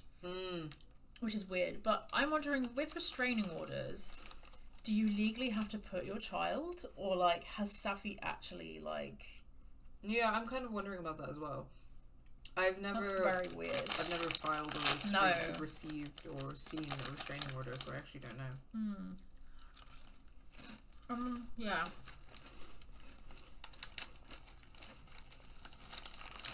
But also, I'm like, is this like a preemptive thing where like someone files a restraining order so someone else can't? I don't know. My ex-wife, she called last night, mad as hell, because Robbie, our son, was repeating back to her things I supposedly told him. But I never. I mean, I could never. The shit Robbie says I told him, it makes me sick to think about. What does this have to do with Safi? I don't know. Should we blame his son or his ex-wife? It's a threat specifically towards the kid. His wife wasn't named in the application. Well, I was wondering if it's because, like, his wife isn't his legal, like, He's not the legal guardian of his wife. Sorry, wife. Current wife. I assumed ex because he's a piece of shit, I think. So who do we think is lying? I don't know. I'm in a little tailspin here. I'm like, what? That's thrown me. And what does he mean by things that he would never... I don't know how old his son is. Yeah. So I don't know how much I want to blame his son. Yeah, I don't know. I don't know. I mean, it's also like, why would Safi do that? Like, I know she hates Lucas, but... Yeah, sorry. But then I'm also like... thinking about who to pick. But... You know the thing with his AA chip? That made me think, like, you know, in the other timeline, when Safi had died, he's, like, arguing with his wife or ex-wife about not seeing Robbie. And I'm wondering if maybe, like, he, like, maybe relapsed or something? Potentially? I don't know. Maybe. Catherine, I guess? Catherine? Yeah. Sure. Sorry, I was just in... I needed to... Any chance your ex was No, that's fine. exaggerating? Hopefully not. Trying to twist the knife? Catherine's It's a knife a lot, when... but she loves that kid as much as I do. Yeah. She wouldn't use him like that. I don't know. So I'm guessing Robbie is young. He told her I said he was the reason for the divorce. And somehow that was the least fucked up thing I'm purported to have said. This still doesn't explain the restraining order. I wasn't even there that night, Max. But someone said those things Why to would my Safi son. do that? Yeah. And you think it was Safi? Listen. Safi once threatened to turn Robbie against me. What? I know she's capable of it. But Robbie said it was you. Yeah.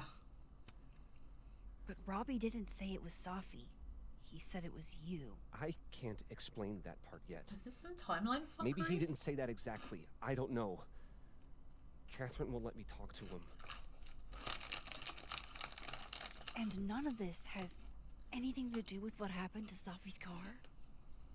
Something happened to her car? Never mind. Forget it. Look.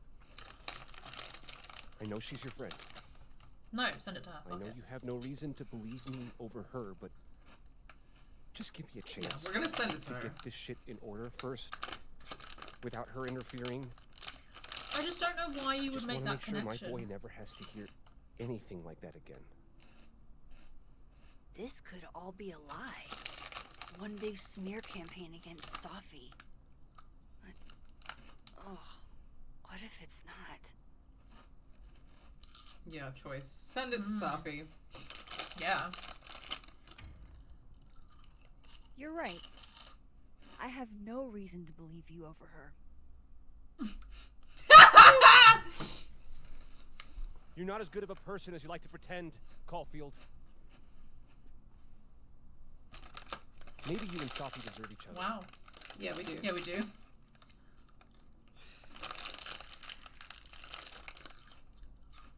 I think I've wrung all I can out of Lucas today. Is that a popcorn, a cat eating popcorn emoji? Yeah. I enjoy it. Me as fuck. Okay. Damn. That was interesting. Sorry, I hope we weren't crunching too loudly. My curiosity is piqued. Yeah, for sure. Okay, what are our other objectives? Gwen in the fab, so... Yeah, I've been looking for Gwen. Where the fuck is Gwen? I mean, she wasn't in... I don't know if she was in her office. No. And it says, speak to living world, Gwen.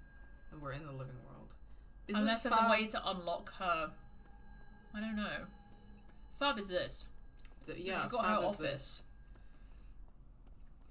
That's why I'm like, where is she? You should try Gwen's office. There you go. Oh, I see. So maybe it's like that, in an order. Unlocked it. Yeah. Oh, there you go. You give me a second? Surely another minute and a half isn't going to taint the building with my presence. Just leave everything behind, Professor. You won't need any university materials. Yeah, but I do need my car keys if you want me to leave the campus, don't I? Thanks. He's escorting her. You're not to return to Caledon property before the hearing. What the fuck? Penalty of law. I know how this works. You don't need to read me my rights. Just doing my job, Professor. That'll go over great in Nuremberg. Okay. Right. This is crazy. This is fucking crazy. I told Yasmin already that none of it's true.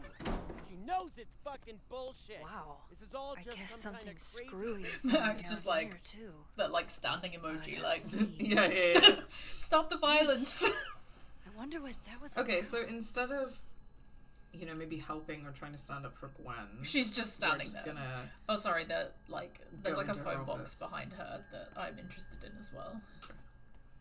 Oh, does it let? Oh, yeah. There you go. Pretty sure you need a time machine to even find a phone booth The now. shit is. Oh, Shit is fucking Maxine. Sure. Who gives a shit? Is it 6? Oh, 6:38 for you. I thought it was in the game. I was like, damn. I don't think it even needs a thingy. I think I'm locked in now. Oh, that's fine. It's just whatever.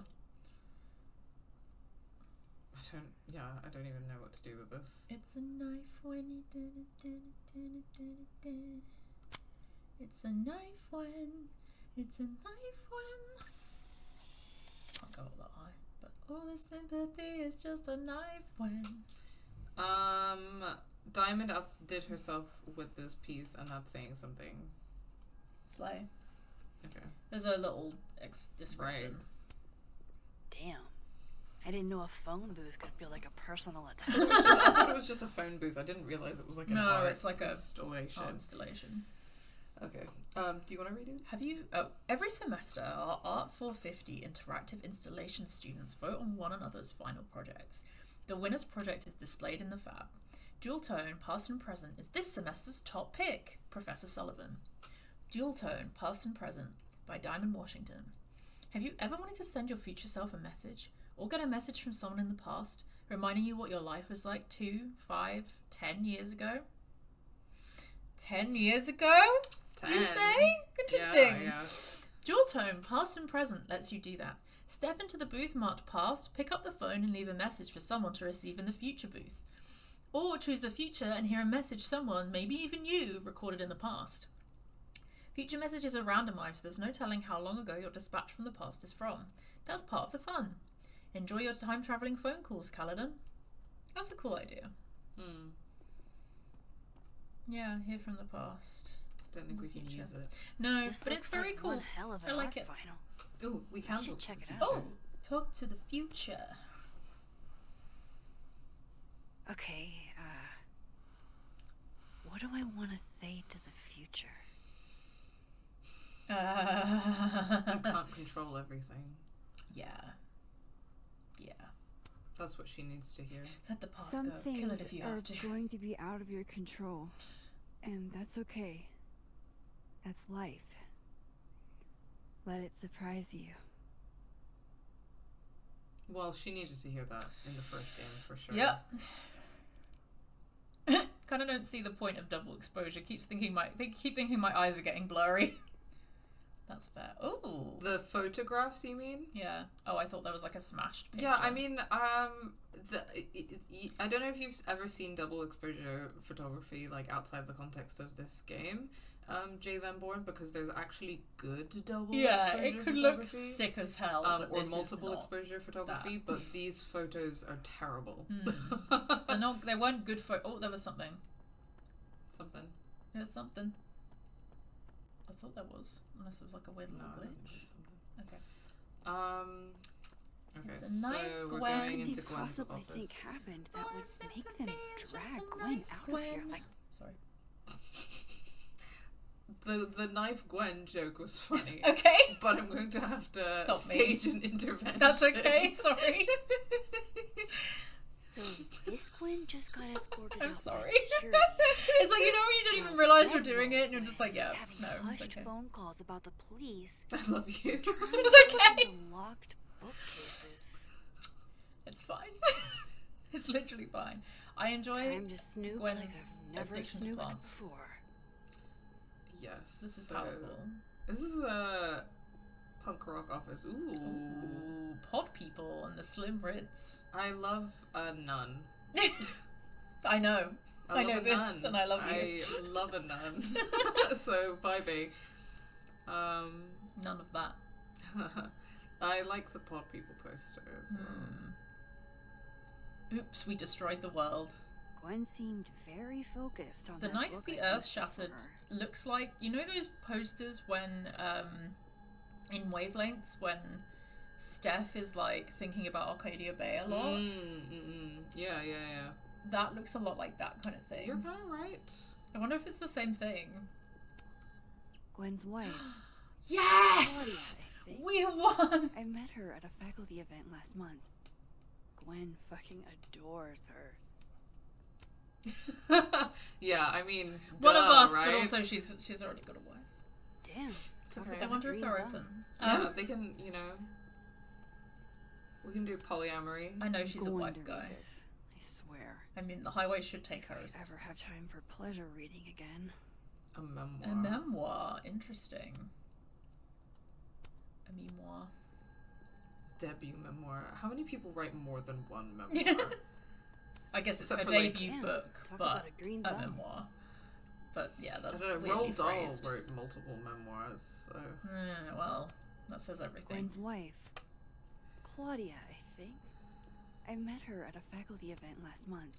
I'm so sorry, I still have sympathy. Is a knife Ariana Grande remix in my head, and I'm really resisting. Gotta hold it in. Thank you for taking one for the team. Thank you. She's married to both Claudia and the highway. That's 2 wives already. Shit, exactly. That's so true. That ringing is also the sound in Wavelengths. Oh, I didn't clock that. I've got to replay Wavelengths because it's been a while. You would never do what, Gwen? Shall I? What is this about? From Dr. Gwen Hunter to Dr. Rati Meha. Subject: what the fuck? Hi Rati, there's no good way to say this, but Yasmin put me on unpaid leave pending a disciplinary meeting. I'm not supposed to talk about the details, but if you hear any rumours, please know I would never do this. I'm not stupid or desperate. I don't know how long I'll be gone, so can you water my plants? I love her. Some of these little guys have been thriving for years now, and I'm not letting Caledon kill them. I'll owe you a drink, Gwen. Gwen cancelled her weekly meetings with Safi? Why? Intro to Nonfiction undergrad advising, thesis check-in, Robin Flores, graduate nonfiction seminar, English department faculty meeting, thesis check-in with Safi cancelled, topics in nonfiction, cultural criticism, intro to nonfiction, topics in nonfiction, LGBTQIA memoirs, Crimes on Campus, Hanukkah begins, Christmas Day, Kwanzaa begins, Hanukkah. With love, as someone who did undergraduate level literature, like none of the classes that I've seen being advertised are like particularly of interest. That's fair. Well, clearly she specialises in memoir as well, which is, if that's not something you care for, that's not just Gwen's classes, but just like any of the classes that we've seen being advertised. I've kind of been like, whatever. Play messages. I realized when you mentioned Wavelengths, that's the sound of Steph remembering bad stuff. Yeah, I think you're right. That's so interesting. And also, obviously, in this timeline, Max... Gwen. If you're screening your calls, pick up. I just got an email from Boss Bitch, and the phone is ringing off the hook. What the fuck is happening? Babe, pick up the phone. I'm sure it looks worse than it is. Just come home, okay? We'll figure this out. But yeah, I was gonna say, in this universe, it's the same universe as Steph, like, remembering Arcadia Bay being, like, fucking torn to the ground, so... Yeah, because Chloe is dead, and Steph's mother died in the storm. No, Chloe's not dead. Sorry, Chloe died in the storm. Chloe's alive. Sorry. This is David from Intro to Nonfiction. I saw the notice in the lecture hall that your classes are going to be canceled for the rest of the semester, and I just wanted to check up and see if you're all right. Oh, that's sweet. I mean, I'm sure you're fine, but I don't know. We're all kind of worried. Okay, bye.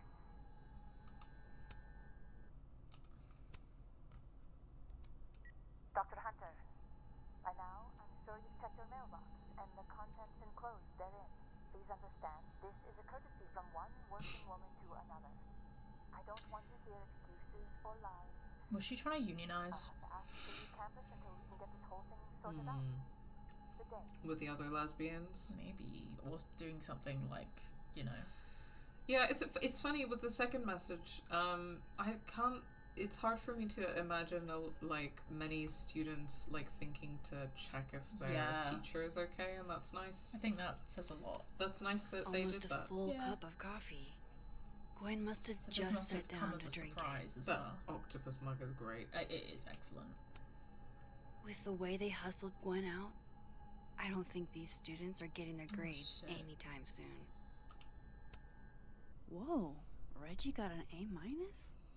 I saw him before he saw me. He was standing on top of a couch in the Abraxas house living room yelling a monologue, and he had a golden crown in his dark hair. Everyone faced him like he really was a king, and in that moment I thought, I am so fucked. Reggie, way to go out on a high note. This is your best writing of the semester. You excel in noticing small details, and I can easily picture the man you're writing about. You are under the word count by 500 words, though. That's funny. Diamond Washington, B+. I didn't think he would ever ask me to be his TA for astronomy. Didn't think he would ask me to be his TA for astronomy 101. I mean, I've never taken an astronomy class in my life. But then he said, I asked you because you can do anything, Diamond. I've never seen you mess up. At first I thought that's not true. But then I thought, wait, if he believes I can do anything, maybe I really can. None of these assignments are 500 words. Diamond, this is a very good meditation on confidence. You compellingly trace the history of your relationship with your own worth. That said, you still write about yourself with some hesitation, something I don't hear when you speak in class. Ask yourself why that is and keep writing. Yeah, these are all quite a bit less than 500 words. Yeah. Loretta doesn't seem like the type to be happy with a B. We don't know when the first ever adoption happened. That's because humans have been caring for each other's children since the beginning of recorded history. The word adoption comes to us from Latin and means to take by choice. Loretta, this is a well-researched piece about social practices of adoption. Good job citing your sources. But this isn't a personal essay because there's nothing personal here. Yeah, that's what I was thinking when I was reading that. I get the sense that you didn't have the time or inclination. You need to make this piece shine. Maybe Loretta's adopted and that's why she's... Yeah, like, and she was like trying to write a personal essay, but instead she just wrote about adoption in the again, abstract. it feels like she's trying... Lower Loretta's grade.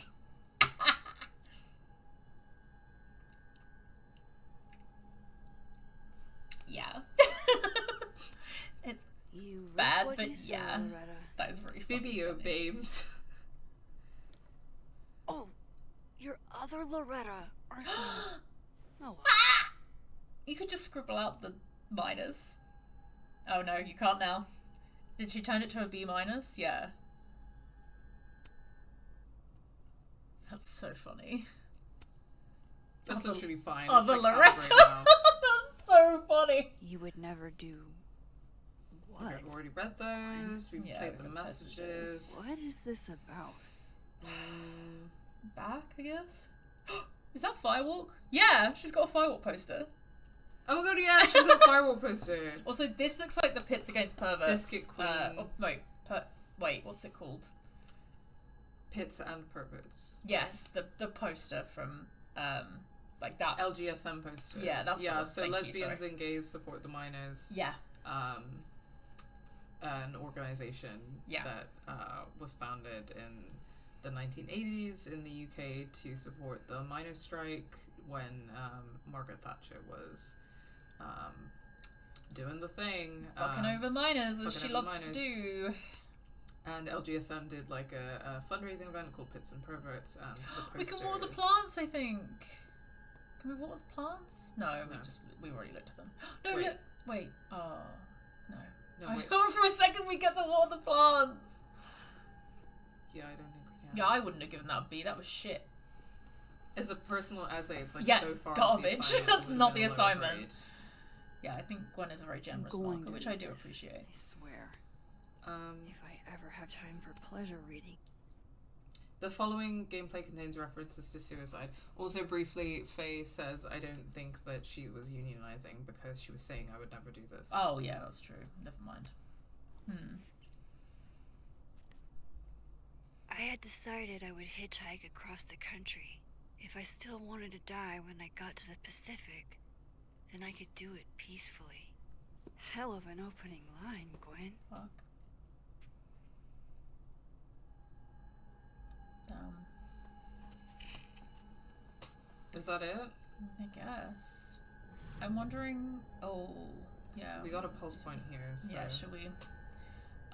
I'm thinking with new crosstalk post from Gwenchen for trouble.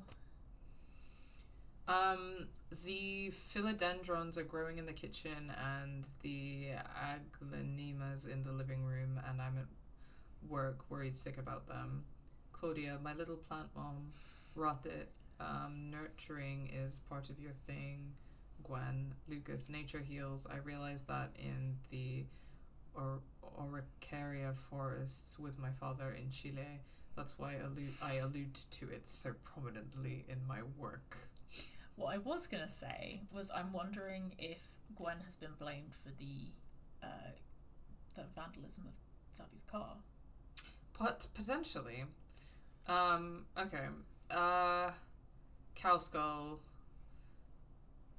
Lucas has an alibi. It wasn't him. Is the summary, but there's a lot of other stuff. But then it's about the restraining order. Yeah. So Dead World. we know all this stuff already. It's okay.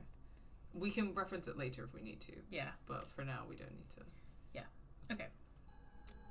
Okay, so there's other things we can look at. A bookend. Live fast, eat ass. Wise words. Well, I'm sure you know a thing or two about that, Maxine. It's like a bumper sticker evolved into a bookend. I actually think that that's fine. That is. I'm thinking, though, she's about to post that on fucking Crosstalk. And Gwen's gonna see that she's just fucking posted that on Crosstalk. Save, I think, instead of post? Yeah. But I don't know I'm wondering if that's gonna post or not. I think it's just gonna post anyway. I'm stuck now. No, yeah, I mean, you have leave. to post it. I don't think you have a choice, but... Oh, okay, she just said it was That's instant. fine. Whew! Whew! Fiction, non-fiction, poetry, plays, bunch of scenes. Is there anything Gwen doesn't read? Wisdom. Thank you. Between Gwen I think and the me, wisdom was I bet we've road tripped Live most Fast, of Eat the Oh, Ass. Live Fast, Eat Ass. Yeah, no, that's fair. That's a nice photograph. Yeah. Cool color work. Caked up Mothman, goated with the sauce. God, why didn't I trade travel stories with Gwen before all this? There's some good pictures. I'm enjoying them. I really like this one. I really like this one. Yeah, it's nice. So bisexual lying. But someone get Corley Forgea, or however you say her name. She does love to give you a little close up of a butt, you know? She loves butts. She's an ass woman. She's an ass woman. This is the book I got for Gwen. Girls with sharp edges. Wait. Slay. What's sticking out from between the pages?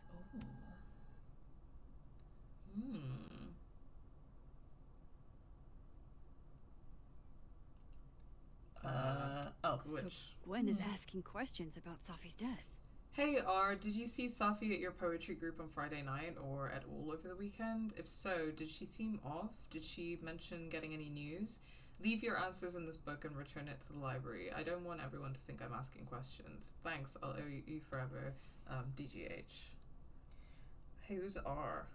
The other teacher she'd been emailing. Can't remember. Rafi or Rati? Rati, yeah. I'm wondering if, because maybe she knew about Safi's book deal. Why would Safi have started acting off on Friday? Maybe she thought Safi didn't Something get her book must deal. have happened. Or something else is going on. Find out what happened on Friday. Look at the emails. These emails are from way back. Like, before Safi knew she wanted to be a poet. From Safi Llewellyn to Dr. Gwen Hunter. Oh, interesting. She went just as Safi Llewellyn. Yeah. That's interesting. Question on last assignment. Dear Dr. Hunter, thank you again for letting me turn in a memoir piece in verse. I'm really into poetry this semester. I might make it my creative writing focus.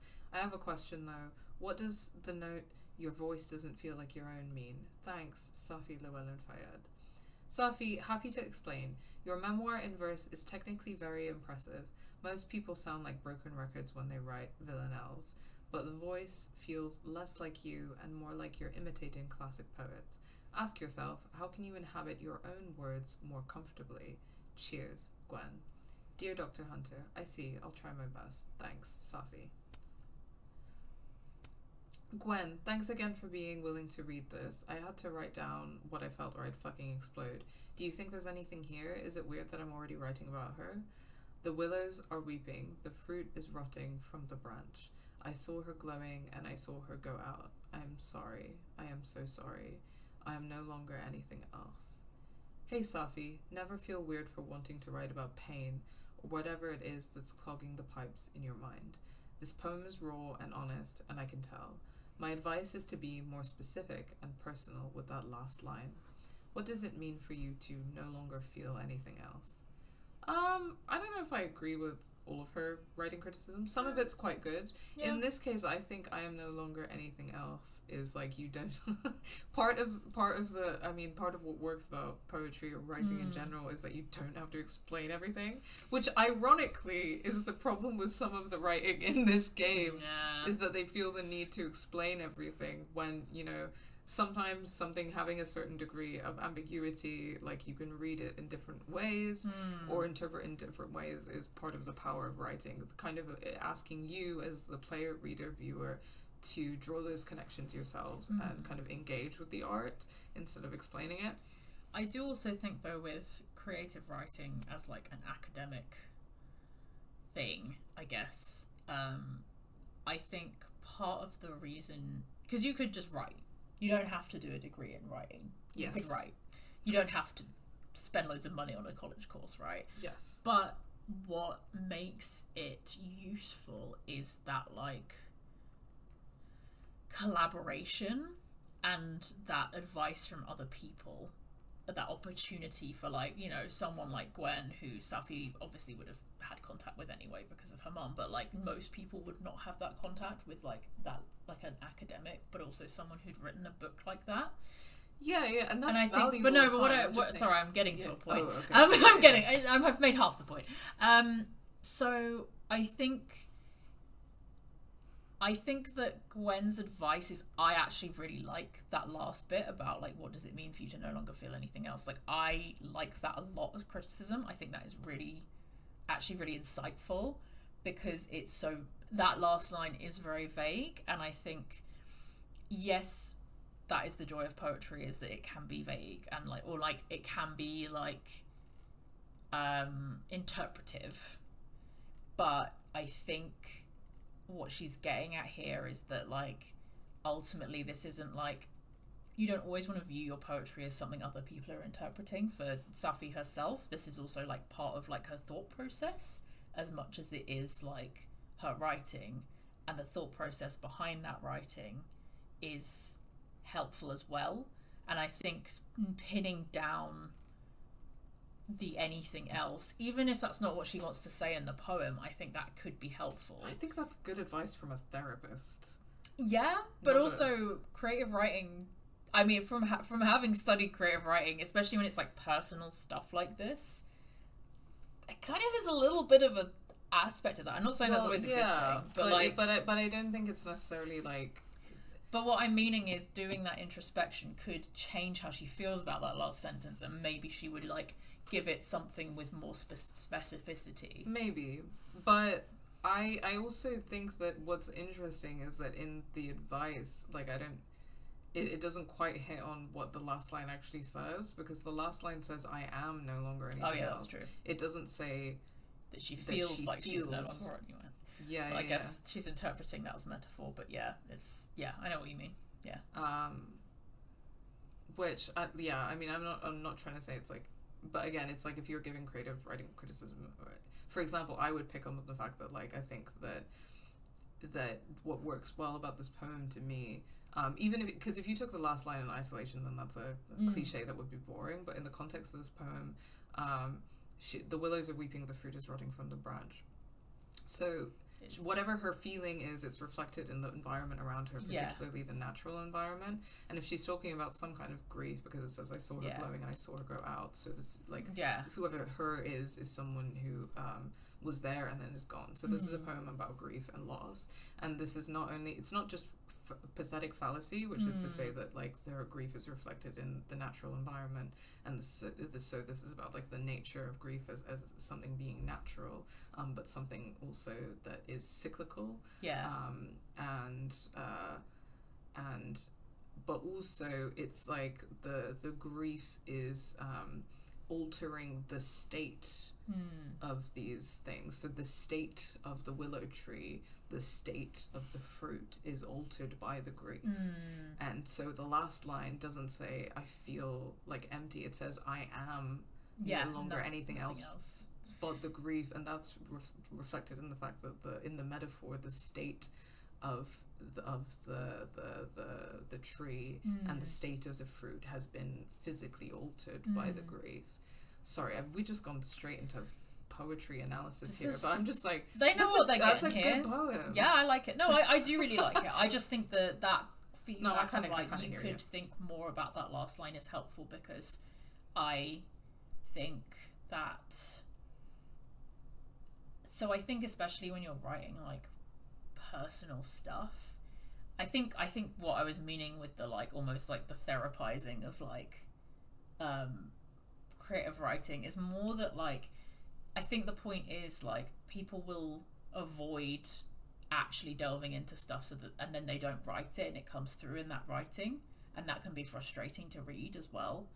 And the last line does almost feel like there's somewhere else she could go with it, I guess, or it's maybe an idea she could take further, and she is asking for advice obviously, but yeah, like I don't know, there's like something there that I think even if you just slightly change the wording could give the poem more emphasis. Maybe. I guess. That's fair enough. That's art, yeah, fair enough. My opinion is that I actually like it the way it is. Yeah, fair enough. But I knew Gwen mentored Safi, but I didn't realize she was this involved. But also, sorry, a couple of things before we move on to the last one. Sorry, it's not just about grief, but it's like about guilt. Because before she says, I am no longer anything else, she says, I'm sorry, I'm so sorry. So the only thing she is sorry. Yeah. So it's not just the grief, but the guilt. And also, her note at the beginning. Yeah. Is it weird that I'm already writing about her? Who is she talking about? Who is she lost? What? Yeah, like it almost looks to like reading that initially. I was a bit like, is this Yasmin? Like talking about losing Safi? Yeah. You know, like it kind of feels like that, which is weird. But yeah, who has she lost? And was it a girlfriend? Girlfriend? That's all I'm saying. Possible homes for Safi's manuscript: Star Shower Books, Thicketwood Publishing, Present Leaf Press. Currently seeking full manuscripts from early career poets. Reminder: connect Safi's agents with Maria at PLP. Arclight Literary and Vermilion Press. Okay, so Gwen was mentoring Safi very closely, and she started cancelling meetings with Safi. But that might have been in the other timeline that she was cancelling her meetings with Safi, actually. Already starting to get confused. It was when Safi was alive. That she was cancelling the meetings. And the alive timeline was when Gwen got kicked out, whereas we just happened to have managed to get into Gwen's office. Because of time powers. Or timeline powers. Hunter, I appreciate your Yeah. condolences. You know I do, but I'd prefer if you didn't contact me for a few days. There's a few things I need to get in order. Interesting. Whatever the case, I'll see you at the staff meeting. You should get the call from Vin later today.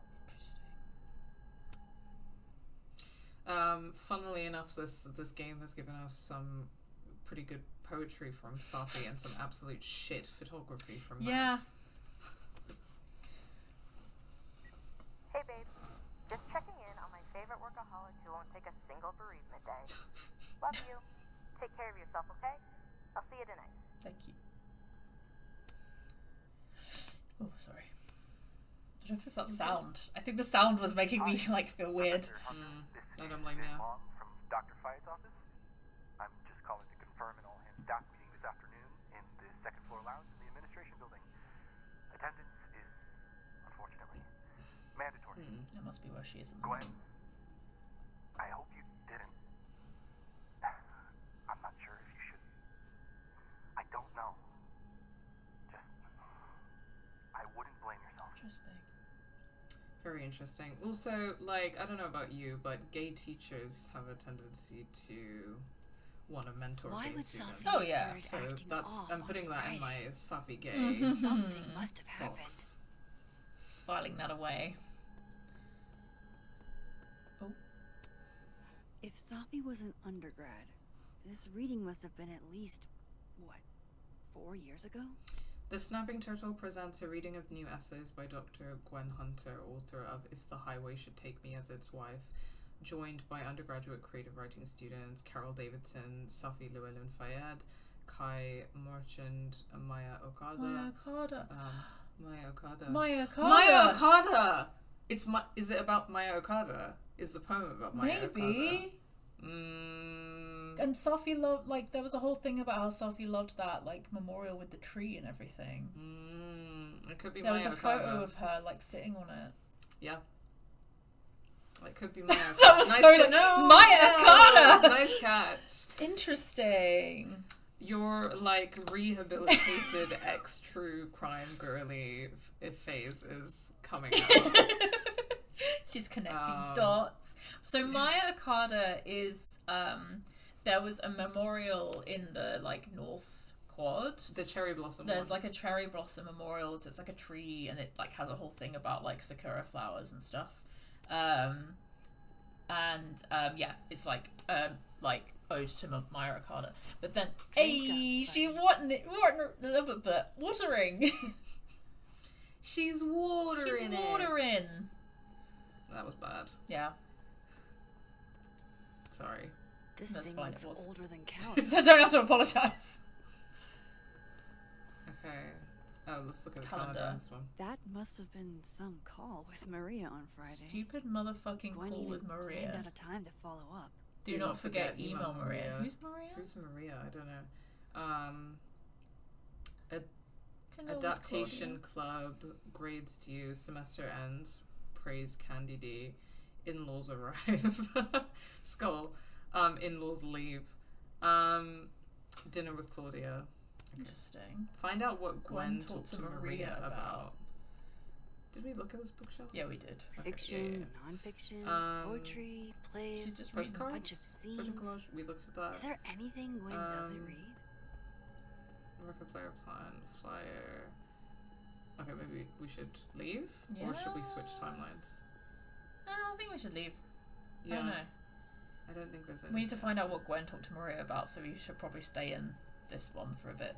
I can no, not yet. Oh, okay. I doubt I'll ever Maybe get a switch chance to then, look because around we might be able Gwen's to find out office what like Gwen this talked to again. Maria about, because that would have been the same either way, I guess. Because it was last Friday.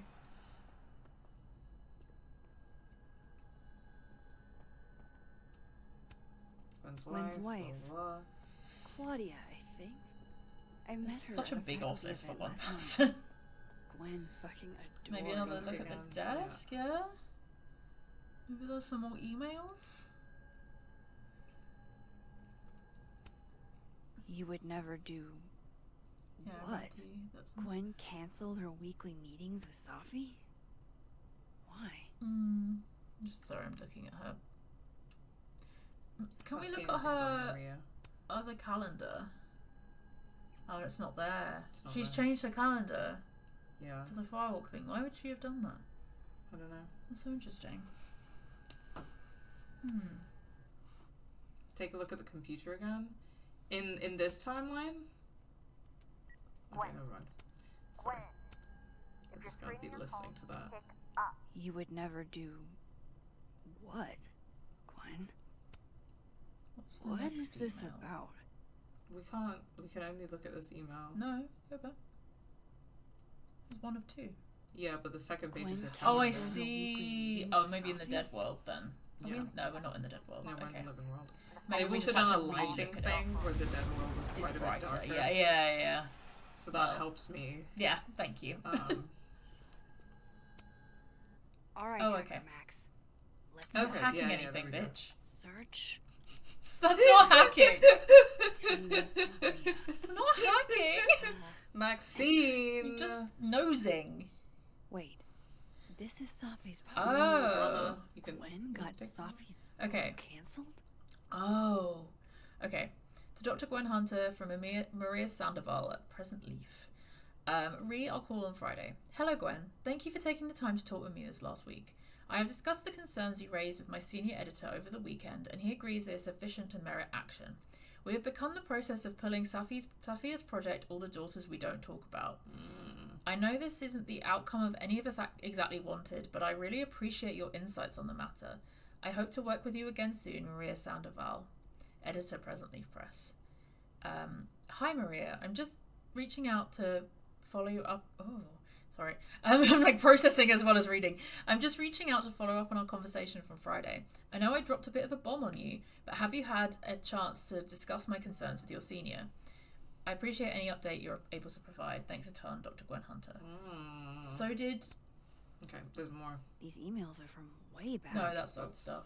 I knew Gwen. I thought Gwen helped. Yeah, Safi she's set like this all up stopped in the first place. Sophia's... Why would she? I mean, she's book dead from being published. in this timeline. This all has. Yeah, but that's what's interesting because this would have been before. Somehow.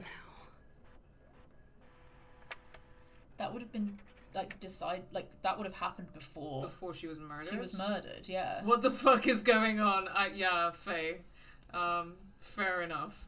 Honestly, things are getting a bit juicy. I think. But yeah, I don't know. Unless there's like stuff about. We didn't see any timestamps. No, I would love some some fucking fucking timestamps. timestamps. Okay, new post from Diamond. My dual tone project was always about talking to and hearing from the past. With Safi gone, I wonder what message she'd leave there now. Moses, that's really sweet of you that you're thinking of her, Diamond. I've been asking myself what she'd say constantly the last 2 days. Diamond, thanks for saying that, Moses. I hope you're doing okay. Reggie, didn't know that was your art project. I wonder what it would be like to hear from a ghost. Carla. So I go to grad school in hopes of getting a good job, then get a great job offer while in grad school. I really don't know what to do. Moses, this sounds like one of those good problems, I think. I mean, you're not in grad school only as a job prospect. You're a great scientist. Carla, you're right. I am a great scientist, but these student loans ain't paying for themselves. Moses, I'd hate to see you go, and if it would move the needle, I can talk to Yasmin on your behalf. See what we can work out. And if you don't want that presumably lucrative job, says Derek, I'd be more than happy to take it off your hands. Cos says, before the gunshot, Safi did receive an official type call she wasn't happy with. Yeah, I think she was definitely like angry on the phone to someone. Mm-hmm. So that could have been the like, we're not going to publish your book call. Or Gwen saying, I've told them this thing and now they're not going to publish your book thing. Yeah. Interesting. Yeah. Okay, let's head to the North Quad to talk to Vin. Hydrate. Ooh, good shout. Sorry, let me get to the door. That's allowed. North Quad? No, how do I get to the North Quad? Freebie! Oh, is it that corner? Is it? I think it might be this one. I thought it was the other side. You've already checked that. It's there, isn't it? I know it's one of that. Okay, you might be right. Sorry, the pointing was really unhelpful. There you go. I think this is North Quad. That's okay. Titan building. No, I'm wrong. This is North Quad. Hell yeah.